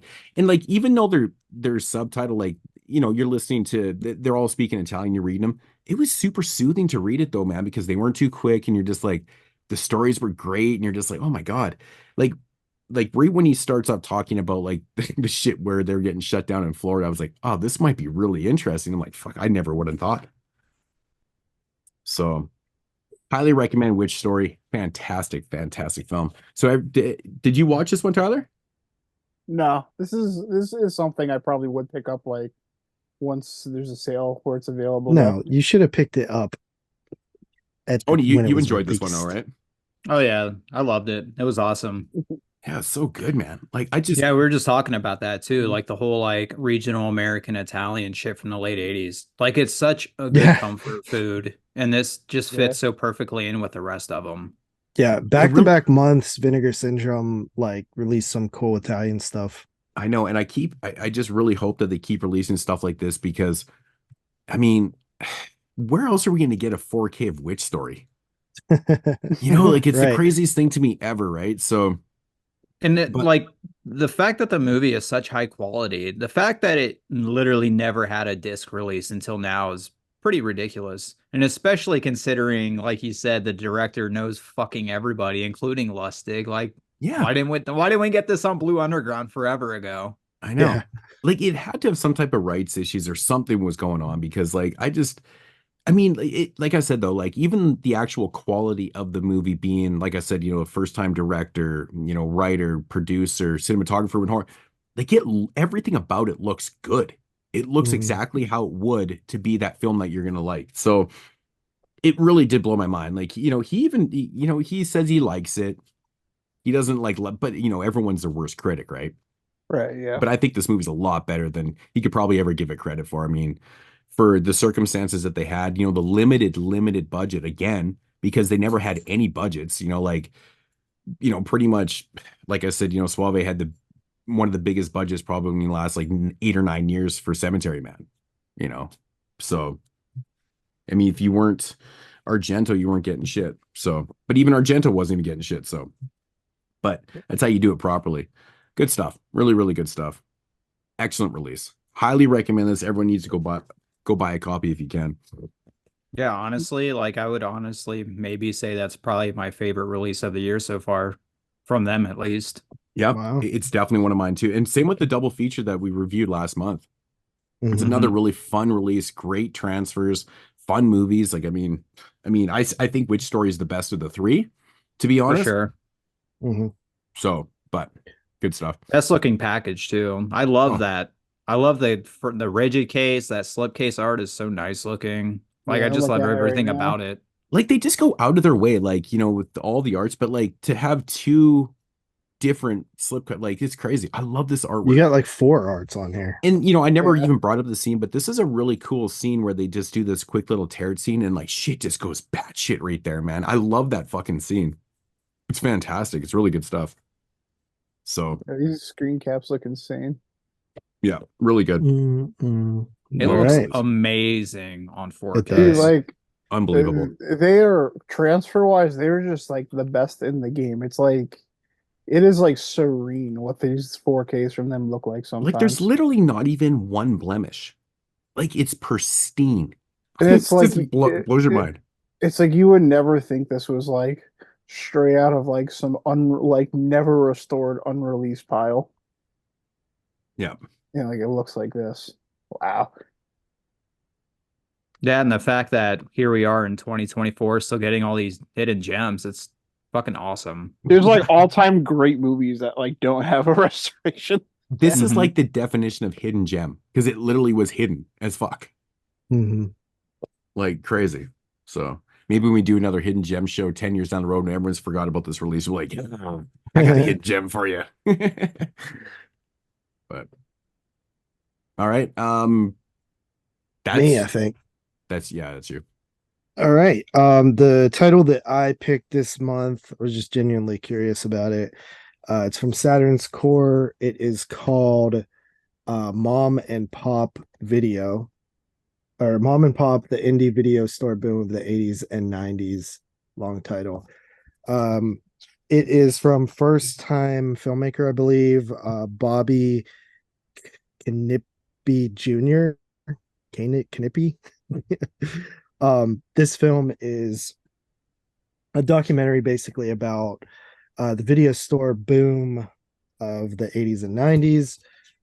You got interviews on here from probably most known would be like James Rolfe, the Angry Video Game Nerd, and maybe like Lloyd Kaufman. You also got Ming Chen from Comic Book Men, Really? Paul Petrosky. You got Gary Orbit DVD. Cohen, Orbit DVD, Tim Ritter's on there, Joel D. Winecube, Brad Skies, a couple other people. So this documentary, it's not very long. It runs about 80 minutes. It essentially, to me, it like barely scratches the surface of the concept. The director basically watched the last blockbuster and said that he didn't even have a blockbuster in his little town, but he had mom and pop shops. And although he liked the last blockbuster, he thought, oh, it'd be cool if they like made a documentary about mom and pop shops. So he did. It says here that it's shot on video, which I didn't know, but apparently this is a shot on video. And the guy's next movie is a shot on video film as well. It like it didn't right away when I started watching. I was like, this isn't shot on video, man. It was fucking. There's no I know, way. that's what it says. This feature was shot and edited on video. I don't Digital know, bro. video, maybe. Man, it looked really good. Like, I know. I was like, what? But so yeah, it's a lot of interviews about just people talking about. So first you have like sort of the rise of the video stores, the mom and pops, and you know the fact that a lot of them were like in gas stations and corner stores and tanning salons and stuff. There would just be a video, like everybody started doing it, you know, because essentially, if you think about it, the entrance to creating a video store is probably not that hard, right?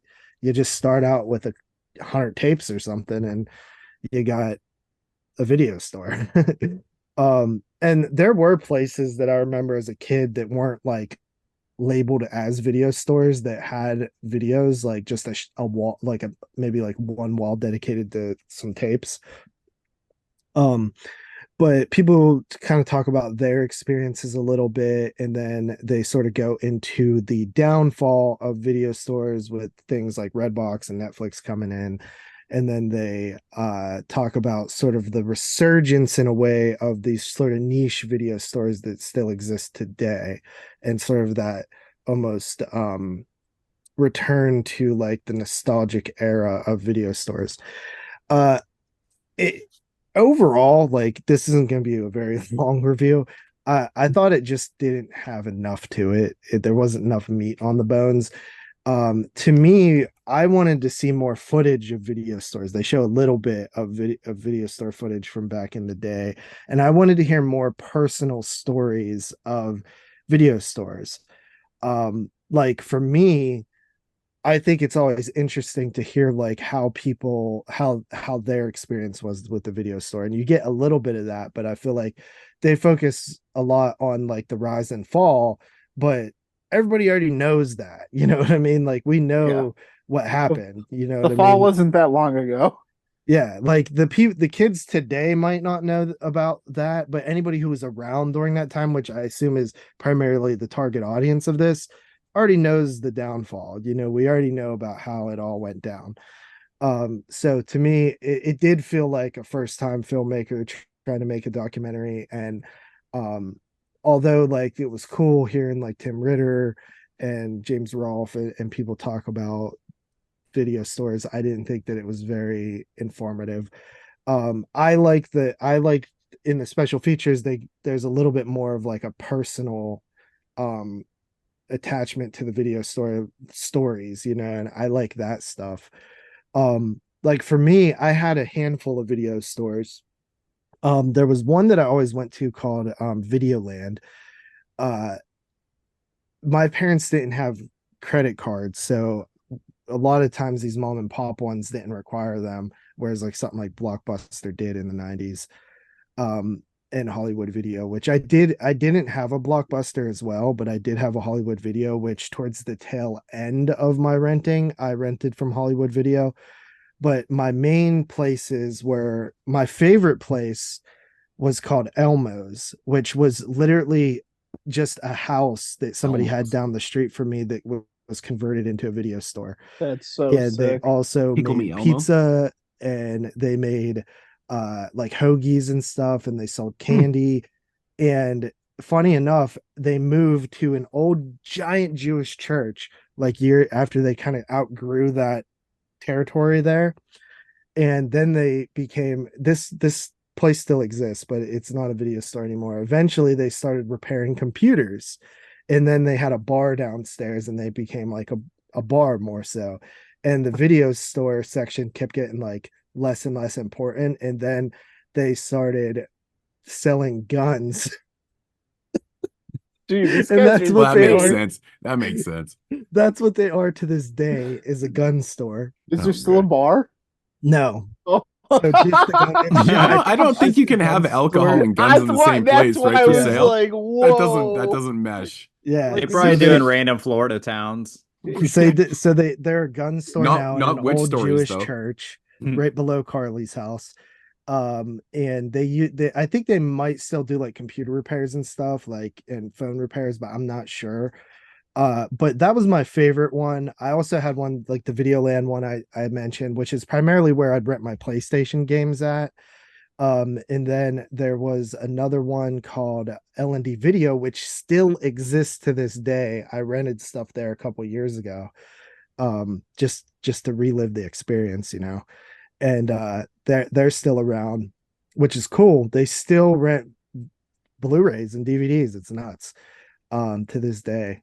And then another one that I used to go to towards the later section of my life was Pencraft. My buddy lived, we would go like drink over his house and stuff like that. And he had a basement that was a whole house basically. Like it had a kitchen, a living room, two bedrooms, and like a laundry room and a bathroom. So it he was had a like basement suite. yeah. So his parents actually built the house, and they built the basement first. So they lived in the basement, and then like a couple years later, they built the top half of the house. So the funny thing was the basement was actually like a lot nicer. Crazy. Had a fireplace and everything. And we would ride bikes or walk to about like a couple miles to this place called Pencraft Market, which sold like hoagies and pepperoni rolls and like made their own food, and then was like a convenience store. But the second side of the building had a video store, and they would do anything that was on VHS was 99-cent rentals. And of course we did that thing where you rent on Friday and you don't have to take it back till Monday. So we would literally ride our bike there with like, you know, $20 or something, and we would buy like hoagies and drinks and spend $10 on 10 movies to rent for the weekend. And we would ride our bikes back, and that was something I did in my teens, like, you know, 15. We were still going there renting VHS tapes and stuff, and it was awesome. I loved doing that, you know. Rented, I would always make them watch shit like Leprechaun, and they wanted to rent shit like Happy Gilmore or something, you know. Lame. And I'm like, let's rent fucking Leprechaun and Night of the Demons 3 and shit. um but that was really fun, and I feel like that's what this is missing. It's missing a lot of those stories of like of how people experience video stores. It touches on it, but it just doesn't. That's mostly what I'm interested in, and sort of just like the stories of people who actually own video stores, because we Yeah, don't yeah. really get a lot of that. There's some of it, but I think that's really fascinating, like the different kinds of video stores that were out Yeah, there. there's another one that somebody put out on through the Vinegar Syndrome sisters, whatever. Another documentary I just watched like a few weeks back. And it has a bunch of the owners and stuff like that talking Yeah, about their shit and stuff. So I can't remember what it's called. there was one thing that was really surprising in here. It came out of like left field there. One dude talks about a video store that he went to, and basically like the people who ran it was like this guy who was in like jail for murder, Yeah, and like yeah. this woman like broke him out of jail, and then they moved to another town and opened up a video store. The case was on Unsolved Mysteries. It was on Unsolved That's Mysteries. wild. That's how they got caught. Yeah, that And town is like 20 minutes from my hometown. It's really, crazy. Yeah, it's crazy. Kettering, yeah. Actually, I've met that guy who said that he goes to like some like horror festivals and he owned like a comic book shop around Dayton. It was pretty sweet. okay, that's Crazy. cool. Yeah, but I Yeah, was like, random as damn, that's fuck. Like I pretty didn't even know random. that. And the funny thing about it, the real name of the people, like, because obviously they changed their names in like the new town or whatever, but the original names, they're like, let's say it was like Kenny and Joan or something. It was like K and J's video store. And I was like, very subtle, guys. I know, just like hiding out literally in the open. Like, Right. y'all didn't think you're just gonna get fucking caught. Like, you're an escaped guy serving a life sentence for murder. I feel like that dude was rehabilitated, man. He was out there slanging videos. Yeah, the and he legal was way. like, yeah, and he was Well, like, you can't trying keep to killing. put kids on the right path. Yeah, he's trying to put kids on the right path and shit, man. Let that guy stay out, I guess. But yeah, and I like seeing the like different kinds of video stores that existed. I love seeing footage from them from back in the day, which there's a little bit of that in here, but and commercials and stuff like that, and different video stores had like different things. Like I remember hearing stories that people said like their video store had like freshly made popcorn for you to walk around while you picked your movies and shit. Like we didn't have that, but and like the different sections, and some guys were like, I would go find these obscure mom and pop shops that had like the good shit, whereas like Blockbuster had like 8 copies of Die Hard, you know what I mean? And I totally get that, because when I used to go to Hollywood Video, I was like, man, this is just all like the basic shit. Yeah, but they didn't But have Zombie Bloodbath Part 6. You know Rage what of I'm the saying? Undead, yeah, I know. Yeah, man. Fuck. And I remember renting, actually, another story that I had with like my cousin who was older than me. She was telling me about a movie that she saw when she was back in the 80s, about these 3 clowns that escaped from like a mental hospital. And she's like, we eventually figured out the name of it, and she was trying to find it to rent, and we couldn't find it like anywhere. And then she found it in like an hour away town. Of course, the movie was Clown House. Yeah. And of course, she didn't know about the story, and probably why it was hard to find, you know what I mean? But I always remembered that. But I remember renting like Phantasm and Texas Chainsaw Massacre in like the same night, which was like one of the highlights of my lifetime. Just so fucking scared of those 2 movies. But anyway, so the movie itself, I don't think is like very good, honestly. Like I think it's okay. Sucks to say, but it's the truth. The special features here, we have an audio commentary with the director Bobby Knippy Jr. Knippy. It sounds like a Southern dude. He was really big into shot on video films growing up in the video store and stuff like that. I think he said was it one of the was it can't remember. He mentioned one shot on video movie that's like his favorite. But so the thing about audio commentaries with documentaries is like it's horrible.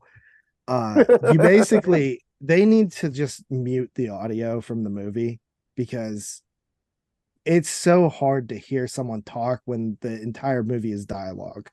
You know what I mean? For a documentary. So I was having trouble at times hearing him over the background noise. But it got better towards the second half. But his commentary was pretty decent. He just talked about like how he created came up with the idea, and you know, he very just like do it yourself, which I appreciate. I give credit to anybody who wants to do that and actually goes out and makes the movie and gets it released and stuff. That's impressive to me. But he talks about how one time he was I think it was him who talked about this, but he rented the movie Elves with his friend and they were like too scared to watch it because of the cover. So they watch it the next day and they're like, yeah, we shouldn't have been afraid of that. I don't remember that part. It's in the commentary. Oh, okay, that's what. Yeah. Much commentary. So the commentary was all right. Then you have bonus interviews with Michael Devlin and Stephen Kesson. I think these were just some like YouTubers that did some interviews that didn't make the final cut. They're like 7 minutes each or whatever. They're okay. And then you have extended interviews with James Rolfe and Michael Morris. It's funny, like the James Rolfe one is like the longest. It's like 20 minutes, but it's funny because it's like raw footage, you know? So it's like a lot of it is like sometimes like he'll start saying something and like he'll fuck up his words, so he'll like restart and that's all in there. And then a lot of it is just him holding up different VHS titles and talking about them briefly, which was pretty cool. And then there is one dude who like is the star of this damn documentary. Also there's a behind the scenes still gallery and a music video and a trailer. But there's one dude reminded me of Dan for some reason. Dude, I thought the same thing. I thought the same thing. With the bowl cut, like, yeah. I'm like, yeah, I was like, this is Dan in 20 or 30 years. That's what I gotta said. watch this fucking now. literally said that. I'm like, that's fucking Dan in like 30 That's so years, funny man. that you guys said that. Dude, like I really was thinking that the whole time, but he's like the best So part of funny. this documentary. He's just quirky and like he has all his old shit, like all his old, like in the credits, it's just him talking about like different video stores he went to. He has like the cards. He has all of his cards. He has all He his has old like member 50 cards. membership cards. I like the one. That's incredible. He literally has like 50 cards and he tells the story of every single one. And he gets to one and he's like, I have no idea about this one. Like Yeah, he he's just like, I couldn't don't remember this it. one at all. I just thought that was so interesting. He couldn't remember that one. Yeah, but it, you know, they talk about big boxes and stuff like that. I think a really interesting person that they should have got for this would have been Charles Band, because Charles Band is one of the most important people in the video store boom, and in manipulating the algorithm, if you will, of like the video store chains and stuff like that. He was, and I've heard him talk about the video store era so on podcasts and stuff, and he's just so knowledgeable and just such a different perspective. That would have been cool if they had him, because they got Lloyd Kaufman, you know, briefly. But yeah, I overall I would give this movie like a 6.5. This documentary is 6.5. I didn't think it was like overly like interesting. Some of the special features was a little more interesting because he had more time. But at the same time, I do appreciate him not overstaying his welcome with this documentary too, because it didn't have enough to be 2 hours, you know what I mean? So it's 80 minutes, it's a quick watch. Me and Carly watched it the other night. And yeah, there's more to be said about this era and the video stores.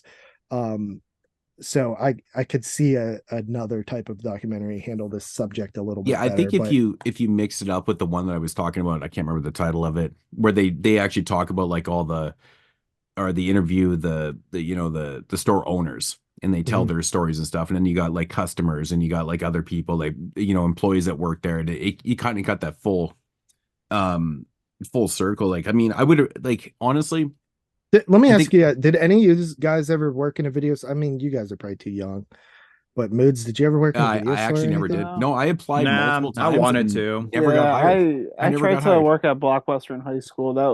I think, yeah, I was 20 when they all packed up around here, I think. I tried to get I a ended job up at like working at a pizza place with my friends, and that was a lot more fun. I I worked applied so many times at I like worked at Rogers. Wendy's. It was like Rogers Video, and like I never applied at a Blockbuster. All I had A was a couple other video Blockbuster. stores. Never Dude, did. that I had a is couple lame. good video stores. You didn't have mom and pops, No, bro. all we Oh, literally had we had a tons of mom and Blockbuster pops. that was probably like 7, 8 minutes away. Then across town there was a Hollywood Video we never went to, and that was it. The thing I loved about mom and pop stores in the 80s and early 90s was like you never knew how you needed to like how you were going about renting the films. And what I mean by is like some of the shops you would bring up like the video behind the case, or you just bring Yeah, up they the actual talked about that artwork. in the documentary a Or little bit. there was this one mom and pop place. I remember back in like the late 80s. I remember Beetlejuice had just came out, so it would have been probably 88, 80, probably 88, 89 kind of thing. And it was this mom and pop store, and they used to have like the little tags. They would hang off hooks in front of the movie. So you bring up the little tag up there. So you wouldn't even touch the artwork because it had the thing there. And I remember that. Like there was always a different way of renting. It was pretty cool. Yeah, it's crazy. Like the ones in my hometown were always just like the traditional, like you have the case and then you have the tape and a different case behind it type bullshit. Yeah, that's all I ever knew. Most of them work like you'd bring up the artwork and then they would put the artwork, the box with the styrofoam in there, right? So wasn't all foldy. And they would put that where the tape was in their catalog, and that was the rent. That's how that's how the new shit was out. So if you saw cases in there, they didn't even need computers. You'd be like, "Hey man, you got fucking basic instinct." They'd be like, they'd look behind and be like, "No, the artwork's sitting there. You could see the spine. You didn't need a computer." That's how the mom and pop shit worked. They didn't even have fucking computers, man. They just look. So mine, I had a few different ones, but some of them had like a Velcro tag on it that you would peel off. But the most common was this one, which was this little sleeve that they had glued to it that had a tag inside it that had a number, which associated to what what case it was in. I'm devastated that that's on your Tales from the Hood. Well, tape. I'm not, because this is the actual Tales from the Hood I rented it growing up. I have one and it doesn't have that shit on there. I still have mine. So I when one of my video stores shut down, I bought a handful of VHS. Yeah. My most rented title I own is Elm Street 3, which is from the same place, and it has the same tag on it. And it was cool. It feels good to own like the actual film, like the actual versions that I rented as a kid, with the cover, which by the way, I mean, this was in pretty damn good condition. Yeah, that looks crisp. But no one took the case home, right? So it's my old rental copies I bought look like shit. You would think though, just like people like picking it up, reading the back, wear and tear. I guess nobody was interested in it. That's why. Because my Nightmare on Elm Street 3 is fucking beat up. But that made sense because everybody rented the Nightmare on Elm Street films back in the day. Like it just was a thing. Yeah, but this was the most common format, which had this like thing and a little ticket inside that you would, and that's how you could tell if it was rented already, because the ticket would be gone. But that's cool. I've never actually seen that way. I don't know if you heard me, but I was telling them about this one video store that I remember renting Beetlejuice with my mom. It would have been 88, 89, and they had the little tags, the little coins. So they had like a hook where they'd have the artwork on the shelf, and then they had like a little hook, and it had you just brought the tag up. So you didn't bring up the artwork like most places, or even the tape up to there. So it was like a different way. I just remember the tags. It was like one of the only mom and pop stores that I remember doing that. So that was pretty cool. Yeah. I was a big video renter when I was growing up. Like I just loved it. It was I would spend, they talk about spending hours in there. Like my mom would literally be like so mad at me because I would just stand there in front of the horror section and couldn't make up my mind. Which Friday the 13th do I want to rent? My favorite thing was the 5 for $5. You get 5 films for 5 days for $5. Yeah, dude. And I would literally go rent 10 movies in a weekend. and watch all 10 of them the first night, like the first between like the first day and Yeah. like the next morning, because I'd stay up all night, and then I would pick the ones that I liked the most and I would rewatch them before Monday. Did you guys ever head to a like a video store, I guess, not just a Blockbuster, before like a snowstorm? Yeah, actually, you know what's Probably. funny? A couple Oh years man. ago, me and Carly and the Schroyers were hanging out, and I wanted to make a video about my video store that still exists, which I did record the footage. I don't know if I still have it or not. I never uploaded it because the idea was we were going to go rent movies and then review them afterwards.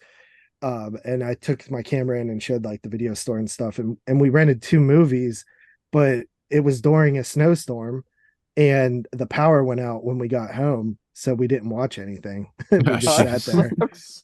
Yeah, well, like here before snowstorms, like the Blockbusters would be like packed, and everyone would just have like a stack of movies because they act like they're gonna be like snowed in for days. It was like it's like the grocery store, like before a snowstorm at Blockbuster. Those were like some of like my favorite Blockbuster memories. Like Man, usually we would go like every Friday, and you maybe get like 2 movies or something.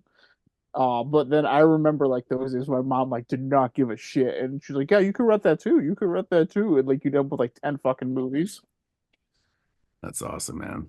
I yeah, I was that kid that I was such a dork, man. I would rent the 5 movies for $5. You're supposed to have them for 5 days. I'd return them like, a day and a half later, get 5 more. Like I was that kid out there shoveling driveways and mowing lawns just so I could fucking rent movies and shit. Five Dude, movies. I mean, used to those have were a the days, ritual, man. bro. I would I have a loved it, man. ritual. Fridays, I would go and rent a lot of times 2 movies when I was living with my mom, because we didn't have much money, but I would rent 2 movies and I would get a pack of Warheads. Lemon was my favorite, Mhm. but sometimes I'd get black cherry. And then they sold foot long hot dogs, and I would get only ketchup and pickles on it. And then I would go home and watch like Nightmare on Elm Street Part 5 and like Friday the 13th Part 7. Ketchup and pickles. And then Saturday night I would watch Joe Bob, and it was like every fucking weekend. That was my like ritual. Wow. The one thing about the documentary I did enjoy, which I thought there was, I really wish there was kind of a little bit more of, was like when Tim Ritter and like Brad Sykes was talking about like, you know, their mom and pop stores were so cool that they would make these fucking shitty ass shot on video films, and then they would make artwork and they would sell them to them, and it became a Yeah. thing. And like that's like, it kind of got the ball rolling. It's like, well, shit, man, if we can get money for doing this, like we can actually do this kind of thing. I love that idea. Actually, I love that idea, man. I think that's so cool. I would love to see like a whole documentary on like, of guys doing that and just telling these stories and like how they went through it and yeah. stuff. Like it's pretty cool. Like they even had Gary Cohen on here who did video violence, and there's a little short piece with him, which is pretty cool because video violence is literally my favorite shot on video film ever made. So that was kind of cool. That was actually brought up into here. Not only does it have like the best artwork, but the movie's awesome too. So, but shit Yeah, like that, like stories like that are just amazing. Actually, in the commentary I forgot, but the director talked about how he got a job at, I think it was Hollywood Video, um when he was a teenager or whatever, and he rented it was Cannibal Campout, I think, and he like loved it. So he would when people would like ask for movies to rent, like recommendations, he would tell them like Cannibal Campout, and then they would like look at it and look at the back. They're like, I don't know, this looks like really like shoddy. And so Dude, he that's was like, ballsy to recommend that to people he because was that has like, the most tasteless ending of any movie Oh, ever. man. yeah, Like, he said, and I use the word tasteless as not a bad pun. Dude, In a sense, Great but dialogue too. Man, if you know what I'm if- talking about, man. I wish I could go like back to like a video store and like recommend people movies. Like yeah, with that's my why we wanted to mindset work now. at one. Yeah. Oh man. But so he would people wouldn't want to rent it. So he'd like, I'll give you a free rental if you rent it. And then he's like, I don't Spread think the a single sickness. person ever came back and was like, man, that was awesome. This guy sucked at his job, bro. Dude, He's I would people shot on video. No, he was recommend- fucking with people. I think that guy was Yeah, I amazing would at his tr- job that's because he what was I would do. fucking I with would- people. I would troll people like really Oh, bad. Oh, he was legitimately fucking with people, man. Cannibal Campout, who was that directed by, Tony? That was directed by John John McBride. McBride. Yeah, I just said John McBride. Okay. Just didn't want to look like an asshole and get the name wrong.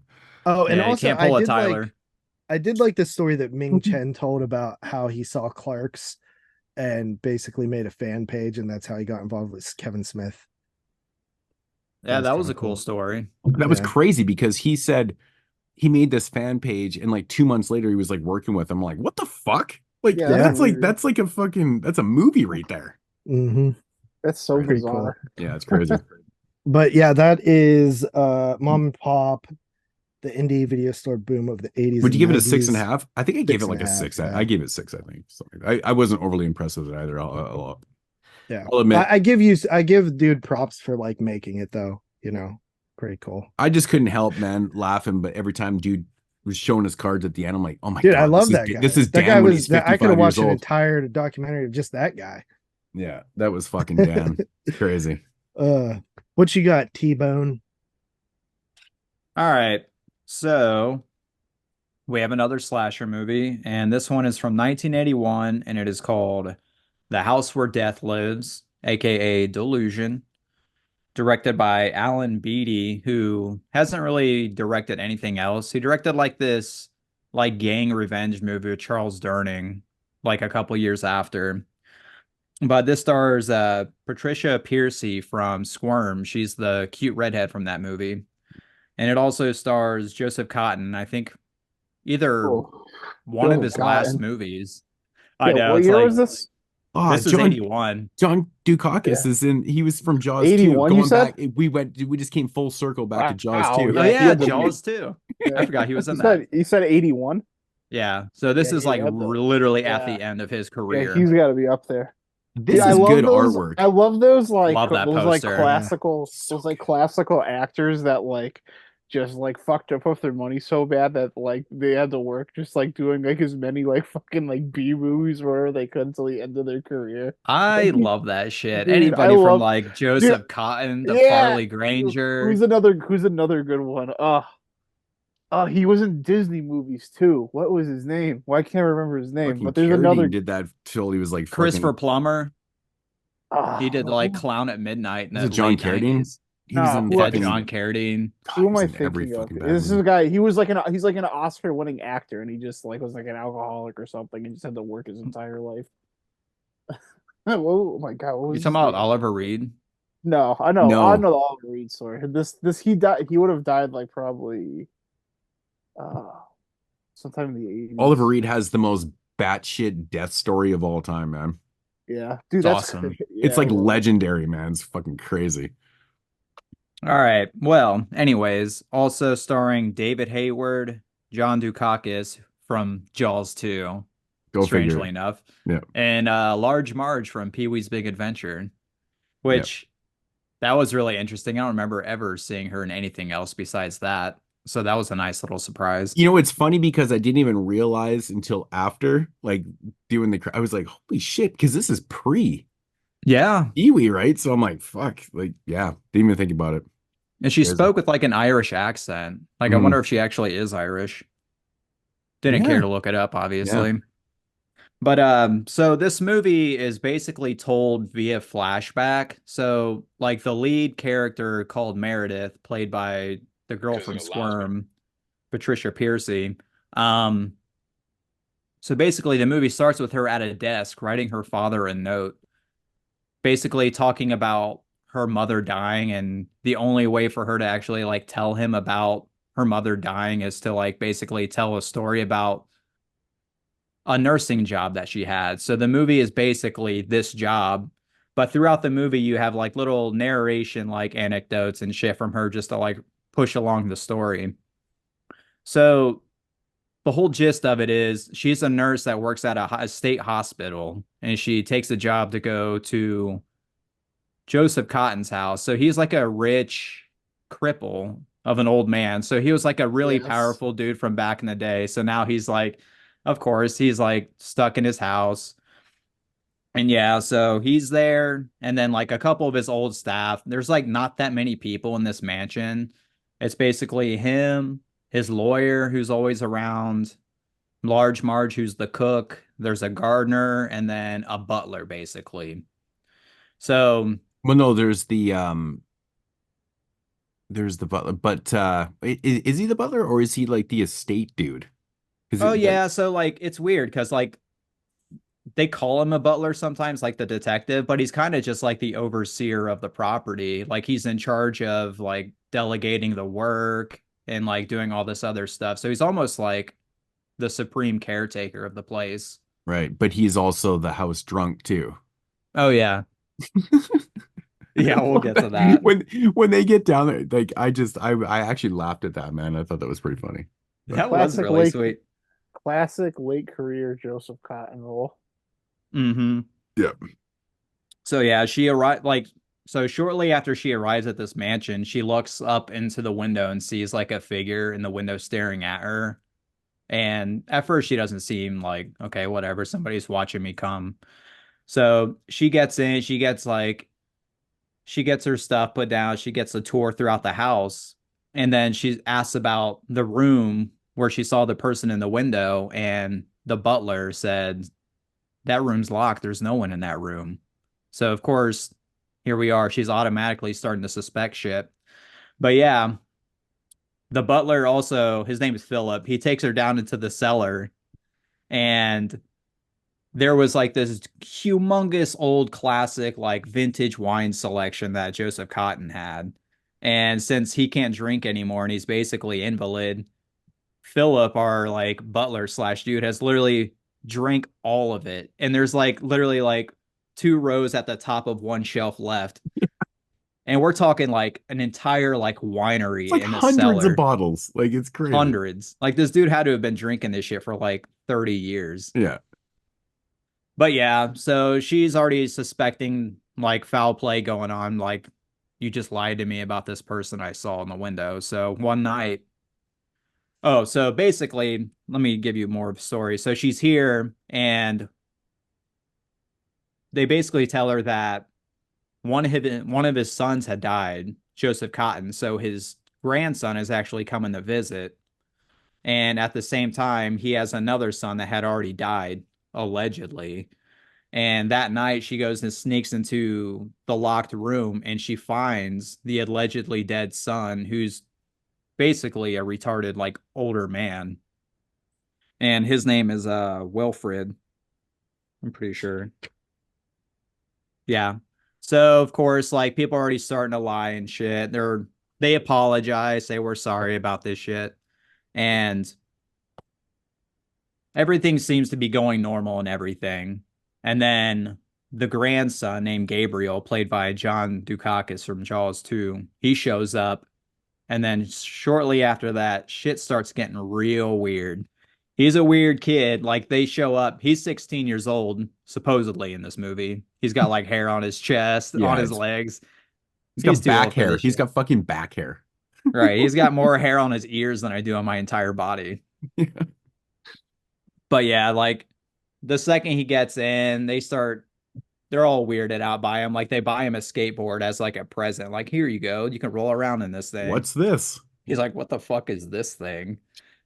It's But he's because like, his backstory is that he grew up in like a commune and like he watched his parents die, so he had to go live with his grandfather. yeah, he allegedly watched his parents fall off a cliff. So that alone makes you like wonder what's going on with this kid. Mm.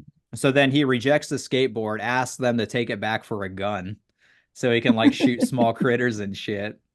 And then like later on in the day, Meredith is looking out of a window and staring at him, like sitting like in a pile of woods, like playing with like an animal trap. So this kid's got like serial killer 101 written all over his face. And for the first 40 minutes or so, you're just getting to know these characters and shit. And then around like the 40-minute time, the first death happens. And then from there, it's just like traditional pace slasher. You get like a death every 10 minutes until the end of the movie. And then it just devolves, and there's some crazy twists that happen. And yeah, I was actually a really big fan of this movie. I'd never seen it before, and where am I at here? And yeah, I was actually surprised that nobody really talks about it because it has such a prototypical like pacing for a slasher movie. Like, the kills really aren't all that. It was actually shot in 1979. So The body count's pretty decent. There's probably around like 6 or 7 deaths, which is actually pretty high for a movie around that time. But it's based more on like atmosphere and mood than actual like gore and like thrills. I would kind of like put it more in the line of like a Silent Scream or like a Funeral Home or like a Night or a Hell Night. Like it basically fits perfectly in with those types of movies. Like it was shot in like Northern Cal or not Northern California, but like Northern Los Angeles, like right on the edge of like the mountains. So the location is really good looking. Like it's shot pretty well. And some of the deaths are actually kind of cool. Like, did you notice the one death where a dude was like hit over the head and tossed out of a second-story window? I couldn't tell whether or not if that was a dummy because he's like dumped out of a window and he kind of lands on his head. Dude, okay. Okay. So I'm glad you brought this up because I thought the kills were the best thing about this movie because they were actually so vicious. Because what I found cool about the kills is that you don't even know what the weapon is until there's a reveal of what the weapon is. Mm-hmm. And you're like, Yeah, you fuck. just see like a weird club looking thing just bashing people over the head. Yeah, but like they get fucked up, man. There's a scene where someone gets hit and they go fucking flying across. Like you feel the pain in the like it's brutal. But going back to that, so there's a character that gets whacked in the fucking head and then thrown out a window. And I'm pretty fucking convinced that was not a dummy because I actually rewound it. And I Mm-hmm. said to myself, I said, oh, that would have been way funnier if that was a dummy. But I'm pretty sure that stuntman just got killed. Right, like It looked, the dude got it was dumped not out a of the stunt. It was not a dummy. it was such a hard thud. And he landed straight upside down. I was just like, wait a And minute. it's not even cut though. That's the thing. Like you watch this body hit the fucking ground and crumble. Like it's crazy, dude. Like I was like, whoa, fuck. It was So nasty. yeah, that was a crazy kill. But yeah, like you said, like a lot of these kills are pretty decent. And another thing I do appreciate is the fact that the killer does have his signature weapon in this movie. And it Mhm. ends up being just a leg of a table that has like a Yeah. brass like end on it. So it's Yeah. just like this weird little crazy mallet thing that just these people are just getting beat over the head with. And so you're not really sure who the killer is. Like you have a pretty good idea. Like I made my educated guess and I Well, was there's red wrong. herrings. So they're so devastatingly high in this. Like Oh it's yeah. leaning towards people. Like so what I think the problem is with this movie is the alternate title for Uh myself. I agree with that 100%. So like the fact that they changed the name to House Where Death Lives is probably the best option that they could have done because yeah, Right. Delusion kind of like steers you in a direction, makes you think that like the narrative is already going to be unreliable and all this other shit. But yeah, There's a moment in the film where a character talks about not wanting someone to come there, and I was like, "Yep, got that mhm. one. I get it." Like right away, I said it out loud. That's how I watch movies by myself. I talk to nobody. It's There's what I do. there's like one specific trope that's like a slasher movie thing that I can't talk about, but I like latched onto that and I was like dead set that this person was the killer and I was completely wrong. But there's a lot of weird little subplots in this movie. Like our character Meredith seems to be like sexually frustrated. Like anytime she sees a man, she's like super attracted to them.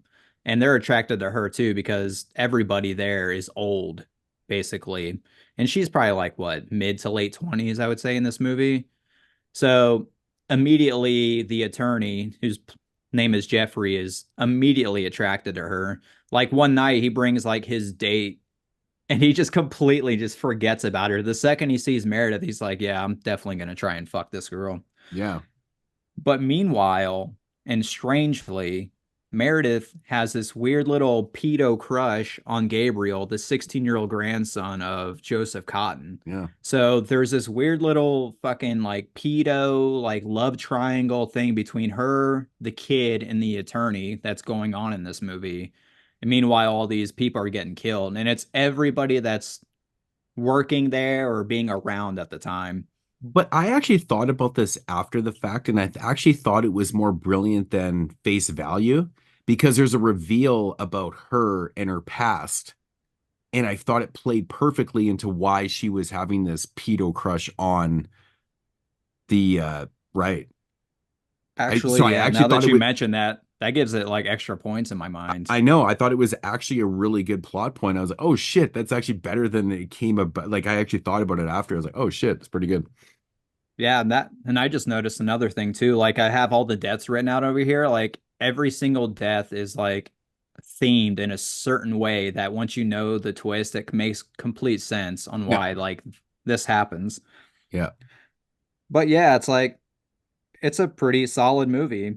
Like in terms of like the music, it's like a nice like drony, nice low synth, like very minimal, worked really well, kind of just moved it along. Like the main jingle is pretty catchy. Like I had it stuck in my head for like an entire day. But yeah, the cast is cool. I liked Meredith. I really like Patricia Piercy. And it was really cool to see her in something else besides Squirm. And Joseph Cotton was good. He was obviously the best fucking actor in this movie, and it wasn't even close. And yeah, like I love the killer reveal. It was a good little twist. I love the ending. And yeah, like this movie was just a nice little surprise for me. Like it's not amazing. Obviously, it's not gory, but the kills are mean-spirited, pretty decent body count. And yeah, like it looks really nice.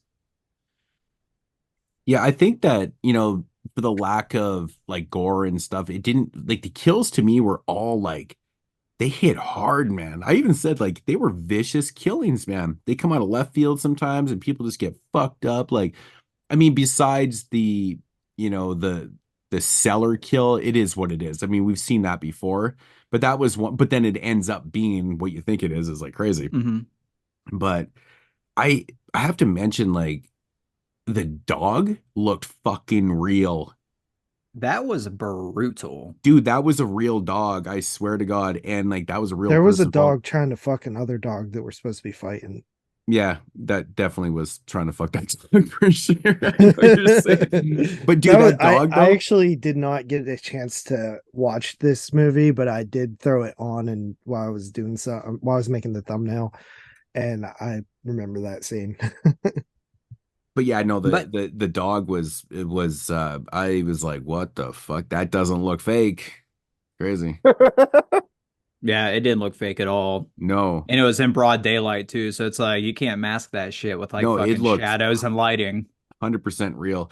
And like that's like the crazy thing about this movie. Like, I mean, go back and rewind that person falling to that's a fucking real person hits the ground and it's not even cut. It literally follows them and hit the ground, man. Yeah, it's a really cool death scene because the person's hit with the table leg, and then like the next shot, it's literally like far back. It's like a shot of the entire house. And then you just see an open window and a person just getting dumped out of it. And it's a complete static shot that's not cut or anything until Yeah. the after the body thuds against the ground. It's pretty gnarly. Yeah, and you can tell it's not a dummy because you could just tell. I don't know why but like we just It's know. heavy. Yeah, It's got density to it. Like every time, like we love dummy deaths because it's almost like they're floating on their yeah. way down. There's like they're floating. It's It's because Yeah, almost it's you like not can when you're like see the it's air because it's not resistance from them natural. being Mhm. lighter. Like when a They dummy don't. hits the ground, it doesn't hit like a real like it's unnatural, right? There's something Mhm. about the way it folds and stuff. You're like, that doesn't happen with a body. But when It's this just like it's body the way hits, the it limbs does like travel. exactly the polar opposite of what a dummy does. It doesn't do that. And you're like, and at first I was like, that's not even funny, man. I was like, that's a fucking real person, man. I was like, Right, shit. like the only other kill I can think of that's even remotely close to that that I thought was also really cool was the unrated death in Sleepaway Camp 3, like when the girl's being pulleyed up the flagpole and dropped on her head. Like on the in Right. the unrated footage, like in the special features, like it doesn't cut out. You just watch the head from top bottom just smack the ground. And that also was a really good dummy drop because that one also had a lot of density and like velocity to that one. Right. Right. But yeah, for me, that was for sure the standout kill of this movie. But yeah, that's it's mostly like chairs to heads and shit like that. But there's a couple decent ones. Like you have like a hand rake to the head and stuff like that. Hmm. But yeah, Like if you're into slow burn slashers like that, like this is the perfect Sunday afternoon slasher just to throw on. Like it's super slow until you get to about like 40 minutes and then it really picks up after that. Yeah, it It, definitely, I mean, if you're one of those people who are like, oh, that slasher film didn't have any character, build up or, well, watch this one. oh Get to yeah. know the characters. We got fucking full on picnics, man. So, Picnics, dates, like all different kinds of things. which is But a funny yeah, scene. There's a scene too, like in that picnic scene where he actually takes a bite of the chicken, and the next scene is like totally full. It's like, okay, the continuity is not the greatest, but whatever. I mean, the only thing I like remember about that picnic scene is at the end they like talk about something completely uncomfortable or random, and he just like holds up a plum. He's like, "Would you like a plum?" And then it like cuts to the next scene. I'm like, "What the fuck was that all about?" but they do a good job of like straying away from who you might think the killer is, because with the limited amount of characters that are in the film, I mean, it could be, I mean, there's opportunity even with like, with certain character. I don't want to give the whole thing away, but Hmm. that certain character, there's opportunity for him because like he knows what he could be getting, kind of thing, or this person, yeah, I mean, I think it does a pretty good job for what it does. So Yeah, I agree. They do a good job mapping out all the red herrings. Like it does seem like it could be obvious. Like after you watch the movie, you're like, yeah, it pretty much is like exactly what it should be. But I don't know. Like when I I watch movies, I don't really try and guess the killer anyways. I just let it fucking come to me. I don't either, but I think the problem is with this movie and having the alternate title is I think it might be something that you might look into and be like, oh, Yeah, don't even think about the alternate title when you watch it. yeah, but But yeah, for extras, so we have an 18-minute interview with John Dukakis, and basically he's just going about like his life. And I didn't know this, but his father is actually Michael Dukakis, who ran for president against Bush in 1988.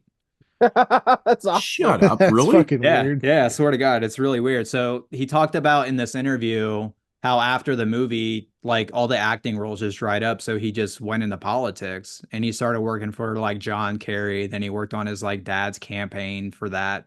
And then when that crashed and burned, he just tried to go back to acting. But yeah, Hmm. another thing that was really funny about his interview was he talked about a sex scene. So basically, there's a sex scene that he films with Patricia Piercy in this movie, and it is by far one of the most awkward sex scenes I've ever seen in my life. Yeah, It's fucking brutal to watch. dude, Like they're like she's laying on her back and he's just like laying on top of her and he's like nuzzling in her neck the entire time. and you can just she almost looks scared, but I'm like, it's weird because like it really shouldn't be happening, Hmm. for the viewer, like, man, that's some But pedo shit happening, but like it's weird because she's like not the aggressor. I don't know, man. It's weird. It's just weird. maybe it was awkward on purpose, Like It what could if it be. was like a character thing where she's like, why should I be like in lust with this 16-year-old having sex with me? Maybe it should just be the most awkward thing in the world. I But agree. yeah, he also talked about the fact that he had so much hair on his body and he was like trying to get like all the hair off his chest and specifically his chest. That's the only thing that he tried to do. And he talked about this story about how he went to go get his chest waxed for the first time and his friend that went to do it grabbed the wrong wax. And it was like this wax that wouldn't rip off and they had to go to like the emergency room to try and get the shit off. Oh But my yeah, God. yeah, that's about the gist of his interview. It's pretty much just like a life story. He goes over like some of his earlier roles, like on TV shows and whatnot. Hmm. And yeah, he did mention Jaws too, actually, which I don't even remember his character in that. So then after that, we have an interview with David Hayward, who plays the attorney in the movie, and he's pretty old as fuck, and he literally like remembers nothing about it besides the fact that Joseph Cotton was such a professional actor and he was like in awe of literally everything he did. It pretty much just took all of his memory because he couldn't remember like kissing the girl in the movie. He couldn't remember death scenes. He couldn't remember any of this shit. So, I mean, honestly, for a 15-minute 15-minute interview that was kind of a shitty one. Like, it's cool that he's on the disc and everything, and it's cool that they got some people to do it, but yeah, there wasn't much to talk about there. But then after that, there's like a 25-minute interview with Stephen Thrower, and that one's pretty good. So he talks about some of like the historical context around.